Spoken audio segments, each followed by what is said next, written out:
ಆದಿತ್ಯ ಒಂದು ವೇದದಲ್ಲಿ ಬರ್ತಕ್ಕಂಥ ಅಗ್ನಿವಾಯು ಆದಿತ್ಯ ಅಂತ ಇದು ಭಗವಂತನ ಮೂರು ಅಧಿಷ್ಠಾನಗಳು, ಪ್ರಾಣದೇವನ ಮೂರು ಅಧಿಷ್ಠಾನಗಳು, ಅಗ್ನಿ ವಾಯು ಆದಿತ್ಯ. ಅದ್ರ ಪ್ರಕಾರ ಇವರು ಮತ್ತೆ ಹೇಳಬೇಕಾಗಿರ್ತಕ್ಕಂಥದ್ದು ರುದ್ರ ಆಮೇಲೆ ಅಗ್ನಿ. ಅದಕ್ಕೆ ರುದ್ರಾಣ ಶಂಕರ ಶಾಸ್ತ್ರ ಈ ಮನಸ್ಸನ್ನು ಜನಿಸ್ತಕ್ಕಂತಹ ರುದ್ರ ಶಿವ, ಅವನು ಶಿವ ಅಂತ ಹೆಸರು, ಶಂಕರ ಅಂತ ಹೆಸರು. ಶಿವ ಅಂದ್ರೆ ಮಂಗಳ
ಶಿವನೇ ಅವನ ಟೆನ್ಷನ್ ಕೊಟ್ಟರೆ ಕಾಯಿಲೆ ಜಾಸ್ತಿ ಪರಿಹಾರ ಆದ್ರಿಂದ ರುದ್ರ ರೋಗ ಪರಿಹಾರ ತತ್ವ ಆಗೋದು ರುದ್ರ ಅಂತ ನಾನು ಭಗವಂತ ರುದ್ರನ ಒಳಗೆ ಕೂತು ಮನಸ್ಸನ್ನು ನಿಯಂತ್ರಿಸಿ ನಮ್ಮ ರೋಗ ಪರಿಹಾರ ಮಾಡ್ತಾನೆ. ರೋಗ ಎಲ್ಲ ಪರಿಹಾರ ಆದ್ರೆ ಶಂಕರ ಆಮೇಲೆ ಆನಂದ ಮತ್ತೇನು ಇದೆ. ಆರೋಗ್ಯವಂತವಾದ ದೇಹವೇ ಬಹಳ ದೊಡ್ಡ ಒಂದು ಸುಖ ಶಿವಕರಲ್ಲಿ. ಯಾಕಂದ್ರೆ ಏನು ಸಾಧನೆ ಮಾಡಬೇಕಾಗಿದ್ರು ಆರೋಗ್ಯವಂತವಾದ ದೇಹ ಅದೇ ಧರ್ಮ ಸಾಧನ. ಶರೀರ ಧರ್ಮ ಸಾಧನ.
ನಮ್ಮ ಇಂದ್ರಿಯಗಳನ್ನು ನಿಯಮಿಸುವಂತಹ ದೇವರ ಹತ್ರ 11 ತಗೋತಾರೆ.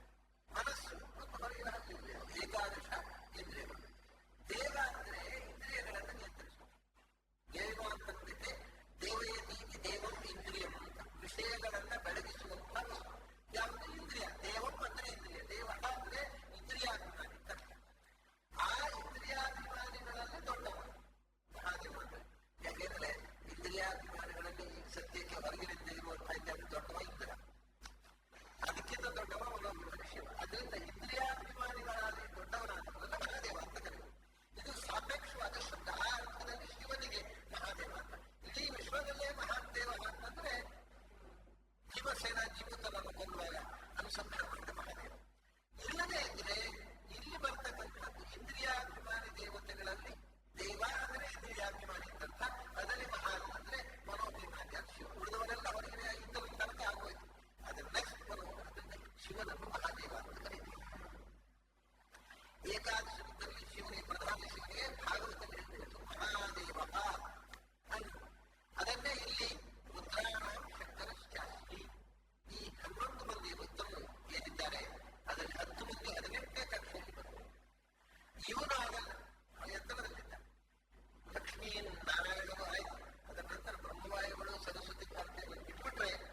ಸಿದ್ಧಾಂತದ ವಿಷಯವೇ ಗೊತ್ತಿಲ್ಲ. ಅವನು ಸುಮಾರು 400 ವರ್ಷ ಹಿಂದಿನವನು. ಅವನು ಏನ್ ಹೇಳ್ತಾನೆ ಅಂದ್ರೆ, ವೇದಾಧಿಕಾರ ಸಿದ್ಧಾಂತಂ ಸರ್ವೈರಪಿ ಊರ್ಧ್ವಪುಂಡ್ರಧಾರಣಂ ಕರ್ತವ್ಯಂ. ನೀವು ವೇದ ಓದಬೇಕಾದ್ರೆ ಊರ್ಧ್ವಪುಂಡ್ರ ವೈಷ್ಣವರಾಗಲಿಕ್ಕೋಸ್ಕರ ಅಲ್ಲ. ವೇದಾಧಿಕಾರ ಸಿದ್ಧಾಂತಂ ಸರ್ವೈರಪಿ, ಇದನ್ನು ಬರೆದವ ಕಟ್ಟಾಸ್ನ. ಅವನು ಹೇಳ್ತಾನೆ, ರಾಘವ ಭಟ್ಟ ಕಟ್ಟಸ್ತ ಫೆನೆಟಿಕ್ಸ್ ಮಾಡ್ತಾನೆ. ಅವನು ಹೇಳ್ತಾನೆ, ವೇದಾಧ್ಯಯನ ಮಾಡಬೇಕಾಗಿದ್ರೆ ವೇದಾಧಿಕಾರ ಸಿದ್ಧಾಂತಂ ಸರ್ವೈರಪಿ ಊರ್ಧ್ವಪುಂಡ್ರಧಾರಣಂ ಕರ್ತವ್ಯಂ. ನೀವು ಸ್ಮಾರ್ತರಾದರೂ ಕೂಡ ವೇದಾಧ್ಯಯನ ಮಾಡಬೇಕಾಗುತ್ತೆ. ಇವತ್ತು ಕೂಡ ಸ್ಮಾರ್ತರಲ್ಲಿ ಕೂಡ ಉಪನಯನದ ದಿವಸ ಮದುವೆಗೆ ಗಾಯತ್ರಿ ಉಪದೇಶ ಕೊಡುವಾಗ ಊರ್ಧ್ವಪುಂಡ್ರ ಸಂಪ್ರದಾಯ 60 ಮಾತ್ರ ಧಾರಣ ಮಾಡಬೇಕು. ಇದು ಒಂದಕ್ಕೊಂದು ಸಂಬಂಧಗಳು ಇತಿಹಾಸದಲ್ಲಿ ನೀವು ಟ್ರೇಸ್ ಮಾಡಬೇಕು. ನನಗೆ ಯಾವುದೇ ಮಧ್ಯ ಆವೇಶಕ್ಕೆ ಹೇಳ್ತಾ ಇರಲ್ಲ, ಫ್ಯಾಕ್ಟ್ಸ್ ಜನರಿಗೆ ಗೊತ್ತಾಗಲಿಲ್ಲ ಅಷ್ಟೇ. ನನಗೆ ಯಾರು ಏನು ಹಚ್ಚಿಕೊಂಡ್ರು ನನಗೆ ಮೈಗೂರ ಪೂಜೆ ಮಾಡ್ಕೊಳ್ಳಿ, ನನಗೆ ಅಡ್ಡಿ ಇಲ್ಲ. ಆದರೆ ವಿಷಯ ಬಂದಿದ್ದು ಯಾಕೆ ಹಚ್ಚಿಕೊಂಡೆ ಅನ್ನೋದು ವಿಷಯ ಬಂದಿದ್ದು ಹಚ್ಚಿಕೊಳ್ಬೇಕಷ್ಟೇ. ನಿಜವಾಗಿ ಇದು ತಪಸ್ಥಿತಿ. ಹಾಗಾಗಿ ಅವರು ಹೇಳ್ತಾರೆ, ತದನಂತರ ವೇದಾಧಿಕಾರ ಸಿದ್ಧಾರ್ಥಂ ಸರ್ವೈರಪಿ ಊರ್ಧ್ವಪುಂಡ್ರಧಾರಣಂ ಕರ್ತವ್ಯಂ ತದನಂತರ ಸ್ವಸ್ವಮತ ಚಿತ್ತಧಾರಣಂ.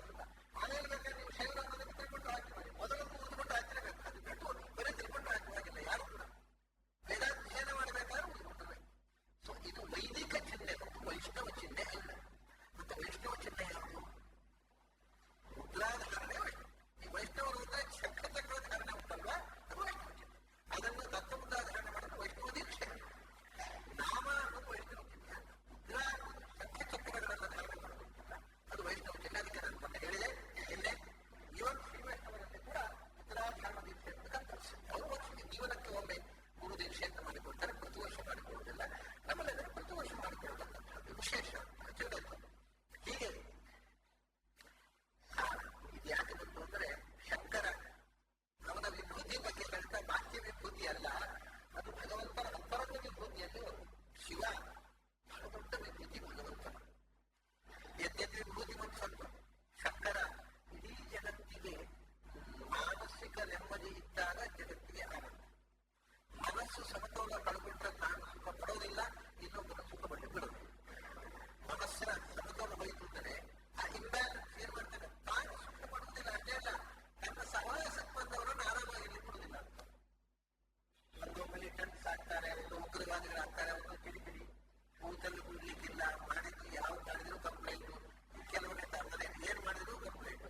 ಅದು ಮಾಡಿದ್ದಾಗಲಿಲ್ಲ, ಇದು ಮಾಡಿದ್ದಾಗಲಿಲ್ಲ, ಅದು ಮಾಡಿದ್ದಾಗಲಿಲ್ಲ, ಇದು ಮಾಡಿದ್ದಾಗಲಿಲ್ಲ. ಈ ಮನೆಯಲ್ಲಿ ನಾನು ಒಬ್ಬನೇ ಸರಿಯಾಗಿ ಮಾಡುವನಿರುವುದು, ಉಳಿದವರೆಲ್ಲ ಪ್ರದಂಡ, ನಾನು ಹೋದರೆ ಈ ಮನೆ ಸರ್ವಸ್ವ ನಾಶ, ಹೀಗೇ ಮಾತಾಡ್ತಾ ಕೂತು. ಅವ್ರಿಗೆ ಜಗತ್ತಿನಲ್ಲಿ ತಾನು ಇರೋದ್ರಿಂದ ಎಲ್ಲ ಪರ್ಫೆಕ್ಟ್ ಆಗಿರೋದು ಅನ್ನೋ ಭ್ರಮೆ. ಇದು ರುದ್ರದೇವರು ಮಾಡಿದ ಅಭಿಶಾಪ. ಅವನ ತಲೆಯಲ್ಲಿ ನಾನೇ ಪರ್ಫೆಕ್ಟ್ ಮಾಡೋ ಅನ್ನೋ ಭ್ರಮೆ ಹುಟ್ಟಿ.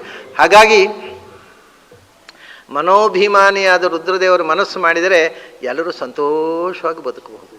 ಒಬ್ಬರನ್ನೊಬ್ಬರು ದ್ವೇಷಾಸೂಯೆಗಳಿಲ್ಲದೆ ಎಲ್ಲರೊಳಗೂ ಭಗವಂತ ಇದ್ದಾನೆ ಅಂತ ತಿಳ್ಕೊಂಡು ಸಂತೋಷವಾಗಿ ಬದುಕಬಹುದು. ಅಲ್ಲ, ಒಬ್ಬರನ್ನೊಬ್ಬರು ಜಗಳ ಮಾಡಿಕೊಂಡು ಅಸೂಯೆ ಹೊಟ್ಟೆಗಿಚ್ಚು ಒಬ್ಬರನ್ನೊಬ್ಬರು ಚಾಡಿ ತರಳೆ ಮಾಡಿಕೊಂಡು ಮನೆಯನ್ನು ನರಕ ಮಾಡಬಹುದು, ಬದುಕನ್ನು ನರಕ ಮಾಡಬಹುದು. ನಾವು ನರಕದಲ್ಲಿ ಇರ್ಬೋದು, ನಮ್ಮ ಪಕ್ಕಕ್ಕೆ ಬಂದವ್ರನ್ನ ನರಕಕ್ಕೆ ತಳ್ಳಬಹುದು. ಇದು ಕೆಲಸ ರುದ್ರದೇವರದ್ದು. ಅದಕ್ಕೆ ಅವರು ಶಂಕರ ಅಂತ. ಅವರು ರೋದಯತಿ ರುಜಂ ದ್ರಾವಯತಿ ಚ. ಸುಖ ಕೊಡುವವರು ಈ ಎರಡು ವಿಧದಿಂದ ನಮಗೆ ಒಟ್ಟಿಗೆ ಮನಸ್ಸನ್ನು ನಿಯಂತ್ರಣಕ್ಕೆ ತಂದಾಗ ನಿಜವಾದ ಭಗವದ್ ಅನುಭೂತಿ ಕೊಡಬೇಕಾಗಿದ್ರೆ ರುದ್ರದೇವರ ಅನುಗ್ರಹ ಬೇಕು ನೋಡಿ. ಮನಸ್ಸು ಶುದ್ಧವಾಗದೆ ಧ್ಯಾನ ಇಲ್ಲ, ಧ್ಯಾನ ಇಲ್ಲದೆ ಭಗವಂತನ ಉಪಾಸನೆ ಇಲ್ಲ. ನಮಗೆ ಭಗವಂತನ ಉಪಾಸನೆಯ ದಾರಿಯಲ್ಲಿ ಕೊಂಡೋಗಿ ಆ ಸತ್ಯದ ದಾರಿಯಲ್ಲಿ ಭಗವತ್ ಸಾಕ್ಷಾತ್ಕಾರಕ್ಕೆ ಮನಸ್ಸನ್ನು ಅಣಿ ಮಾಡುವವರೇ ರುದ್ರದೇವರು. ಬಹಳ ದೊಡ್ಡ ವಸ್ತು ನಮಗೆ ಸಾಧನೆಯಲ್ಲಿ ಭಾರಿ ದೊಡ್ಡ ಉಪಕಾರ ರುದ್ರದೇವರದ್ದು. ಅದರಿಂದಲೇ ಪ್ರಪಂಚೇಚ ಪಂಚವನ್ ಮಮ ಮನಸ್ತಮಸ್ತಾರಯ, ನನ್ನ ಮನಸ್ಸಿನಲ್ಲಿರುವ ಕತ್ತಲನ್ನು ತೆಗೆದು ಭಗವಂತನ ಕಡೆಗೆ ಹೋಗಲಿಕ್ಕೆ ನೆರವು ಮಾಡಿಕೊಡು ಅಂತ ರುದ್ರದೇವರನ್ನು ನಾರಾಯಣ ಪಂಡಿತಾಚಾರ್ಯರು ಪ್ರಾರ್ಥನೆ ಮಾಡಿದ್ದನ್ನು ನಾವು ನೋಡ್ತೇವೆ. ಅಂಥ ದೊಡ್ಡ ವಿಭೂತಿ ರುದ್ರಾಣಾಂ ಶಂಕರಚಾಸ್ಮಿ. ಹಾಗಾದರೆ ಈಗ ಆದಿತ್ಯ ರುದ್ರ ಬಂದ ತಕ್ಷಣ ನೆನಪಾಗುವುದು ರುದ್ರನ ಸ್ನೇಹಿತ ಕುಬೇರ ಸ್ತ್ರ್ಯಂಬಕ ಸಖ ಅಂತ. ರುದ್ರನ ಸ್ನೇಹಿತ ಪಕ್ಕ ನೆನಪಾಗೋದು. ಯಾಕಂದ್ರೆ ಇನ್ನೊಂದು ಕಾರಣ ಇದೆ ಅದಕ್ಕೆ. ಶಿವ ನೆನಪಾದ ಕೂಡಲೇ ನಮಗೆ ಇನ್ನೊಂದು ನೆನಪಾಗೋದು ಈಶಾನ್ಯ, ಶಿವನ ದಿಕ್ಕು. ಉತ್ತರ ದಿಕ್ಕಿನ ದೇವತೆ ಚಂದ್ರ, ಇವನು ಚಂದ್ರಮೌಳೀಶ್ವರ, ಚಂದ್ರ ನೆನಪಾಗ್ತಾನೆ. ಚಂದ್ರ ಬಂದಾಗಿದೆ, ನಕ್ಷತ್ರ ಶಶಿ ನಕ್ಷತ್ರಗಳ ದೇವತೆ ಚಂದ್ರ ಹಿಂದೆ ಬಂದಾಗಿದೆ. ಆ ಉತ್ತರ ದಿಕ್ಕಿನ ಇನ್ನೊಬ್ಬ ದೇವತೆ ಅವನ ಅಕ್ಕಪಕ್ಕದ ಕುಬೇರ ಮತ್ತು ಅವನು ತ್ರ್ಯಂಬಕ ಸಖ. ಹೀಗೆ ತಕ್ಷಣ ಈಶ್ವರನ ವಿಷಯ ಬಂದ ಕೂಡಲೇ, ಮನಸ್ಸಿನ ವಿಷಯ ಬಂದ ಕೂಡಲೇ ಕುಬೇರ ವಿತ್ತಪಃ ಅಂದರು. ಯಾಕೆಂದರೆ ಇಬ್ಬರು ಎರಡರದ್ದು ಪೋರ್ಟ್ಫೋಲಿಯೋ ಒಂದೇ. ಅವರು ಒಳಗಿನ ವಿತ್ತದ ಒಡೆಯ, ಇವನು ಹೊರಗಿನ ವಿತ್ತದ ಒಡೆಯ. ಒಳಗಿನ ವಿತ್ತ ಅಂದರೆ ಜ್ಞಾನ, ಅದು ಮನಸ್ಸಿಗೆ ಸಂಬಂಧಪಟ್ಟದ್ದು. ಒಳಗಿನ ವಿತ್ತವನ್ನು ರಕ್ಷಣೆ ಮಾಡುವವರು ರುದ್ರದೇವರು. ಹೊರಗಿನ ವಿತ್ತ ಮಟೀರಿಯಲ್ ವೆಲ್ತ್, ಅದನ್ನು ರಕ್ಷಣೆ ಮಾಡೋರು. ಅದು ಈಗ ಅಕ್ಕಿ ಮುಡಿ ಯಾವ್ಯಾವುದೋ ಬಂದದ್ದನ್ನೆಲ್ಲ ಮಾರಿ, ಅನ್ಯಾಯವಾಗಿ ಮಾಡಿದ ದುಡ್ಡು ಉಂಟಲ್ಲ, ಇದಕ್ಕೆಲ್ಲ ಕುಬೇರ ಒಡೆಯ. ಆಮೇಲೆ ನಾವು ಮಿನಿಸ್ಟರ್ ಆಗಬೇಕಾಗಿದ್ದರೆ ಎಷ್ಟು ಕೊಡಬೇಕು, ಚೀಫ್ ಮಿನಿಸ್ಟರ್ ಆದರೆ ಎಷ್ಟು ಕೋಟಿ ಕೊಡಬೇಕು, ಅದೆಲ್ಲ ಕೊಟ್ಟು ಆಗ್ತಾರಲ್ಲ ಕೆಲವರು, ಅದೆಲ್ಲ ಅದನ್ನು ಒಡೆಯ ಕುಬೇರ. ಮತ್ತು ಜನರ ಅಭಿಪ್ರಾಯಕ್ಕೋಸ್ಕರ ಕೂತು ಬಿಡ್ತಾವಲ್ಲ ಕುರ್ಚಿಯಲ್ಲಿ, ಎಷ್ಟೆಷ್ಟೋ ಕೋಟಿ ರೂಪಾಯಿ ಕೊಟ್ಟು ಅದನ್ನು ಕಿತ್ತುಕೊಂಡು, ಆಮೇಲೆ ಜನರು ನಮ್ಮನ್ನು ಆರಿಸಿ ಬಂದದ್ರಿಂದ ಅನಿವಾರ್ಯವಾಗಿ ನಾವು ಕೂತಿದ್ದೇವೆ ಅಂತ ಜನರ ಮುಂದೆ ಹೇಳ್ತಾರೆ ಧೈರ್ಯವಾಗಿ, ನಾಚಿಕೆ ಇರದೆ. ಅದು ಬಹಳ ಆಶ್ಚರ್ಯ. ಸೋತು ನಾನು ಅದೇ ಮೊನ್ನೆ ಒಂದು ಗಣಿತ ಹೇಳಿದ್ದೆ. ನಮ್ಮ ರಾಜಕೀಯದ ಗಣಿತ ಇಷ್ಟೇ, ಏನು ಅಂದರೆ ಇಲ್ಲಿ ಯಾರನ್ನು ಗೆಲ್ಲಿಸಲಿಲ್ಲ ಜನ, ನೀವು ಎಲ್ಲವೂ ನಾಲಾಯಕು ಅಂತ ಹೇಳಿದರು. ಅದಕ್ಕೆ ಇವೆಲ್ಲ ಕೂತ್ಕೊಂಡು ಸೋತವನು ಕೂಡಿಸು ಸಿಕ್ಕೊಟ್ಟು ಗೆದ್ದವನು ಅಂತ ಕೂತ್ಬಿಟ್ಟು ನಾವೇ. ಇದು ಒಂದು ಹೊಸ ಗಣಿತ ಅಲ್ವಾ? ಸೋತವನು ಕೂಡಿಸು 3 ಜನ ಸೋತವರು ಒಟ್ಟಾದರೆ ನಮಗೆ ಬಹುಮತ ಅಂತ. ಇದು ಎಲ್ಲರೂ ಕೇಳಿದ್ದೀರಿ ನೀವು? ಯಾವ ಶಾಲೆಯಲ್ಲಿ ಅದು ಈ ಗಣಿತ ಹೇಳಿಕೊಟ್ಟದ್ದು? ಇದು ಈಗ ನಮ್ಮ ಹುಡುಗರು ಮಾಡ್ಬೋದಲ್ವಾ? 20 ಮಾರ್ಕ್ನ ಹುಡುಗರು 3 ಜನ ಒಟ್ಟಾಗೋದು, ನಾವು ಫಸ್ಟ್ ಕ್ಲಾಸು ಅಂತ. ಯಾಕೆ ನಾವು 3 ಜನ ಒಟ್ಟಿಗೆ ಸೋತವನು ಕೂಡಿಸು, ಫೇಲಾದವನು ಫೇಲಾದವನು is equal to first class. ಹೇಳಿದ್ರು ಏನು ಹೇಳ್ತಾವೆ ಇವು ರಾಜಕಾರಣಿಗಳು? ಬಾಯಿ ಉಂಟ ಇವುಗಳಿಗೆ ಮಾತಾಡಲಿಕ್ಕೆ? ಮರ್ಯಾದೆ ಇದ್ದರೆ ಅಲ್ವಾ, ಏನು ಮಾಡಲಿ ತಯಾರು. ಈ ದೇಶ ಏನು ಮಾಡಿದ್ರು ಸುಮ್ಮನೆ ಕೂತ್ಕೊಳ್ತಲ್ಲ, ಯಾರು ಅಬ್ಜೆಕ್ಟ್ ಮಾಡೋದಿಲ್ಲ, ಕ್ವಶನ್ ಮಾಡೋದಿಲ್ಲಲ್ಲ. ಹೀಗಿದೆ ಪರಿಸ್ಥಿತಿ. ಹಾಗಾಗಿ ಒಳಗಿನ ಸಂಪತ್ತು, ಮನಸ್ಸಿನ ಸಂಪತ್ತು ಅಂದರೆ ವಿಸ್ಟಮ್, ಜ್ಞಾನ ಸಂಪತ್ತು. ಅದಾದ ಕೂಡಲೇ ವಿತ್ತಪಃ ಹೊರಗಿನ ಸಂಪತ್ತು. ಅಷ್ಟೇ ಅಲ್ಲ, ಅವನ ಮನಸ್ಸಿನ ದೇವತೆ, ಇವನು ಫಿಸಿಕ್ ದೇಹದ ದೇವತೆ, ಶರೀರದ ದೇವತೆ. ಸೊ ಮನಸ್ಸು ಮತ್ತು ಶರೀರ. ಶಿವ ಮನಸ್ಸಿನ ದೇವತೆ, ಕುಬೇರ ದೇಹದ ಈ ಭೌತಿಕ ಶರೀರ ದೇವತೆ, ಶಿವ ಜ್ಞಾನದ ದೇವತೆ, ಇವನು ಹೊರಗಿನ ಸಂಪತ್ತಿನ ದೇವತೆ. ಹಾಗಾಗಿ ಮತ್ತು ಅವರು ದೋಸ್ತಿಗಳು, ತ್ರ್ಯಂಬಕ ಸಖ ಕುಬೇರ. ಇವನು ಬಂದ ಕೂಡಲೇ ಕುಬೇರ ಬಂದ, ವಿತ್ತಪಃ.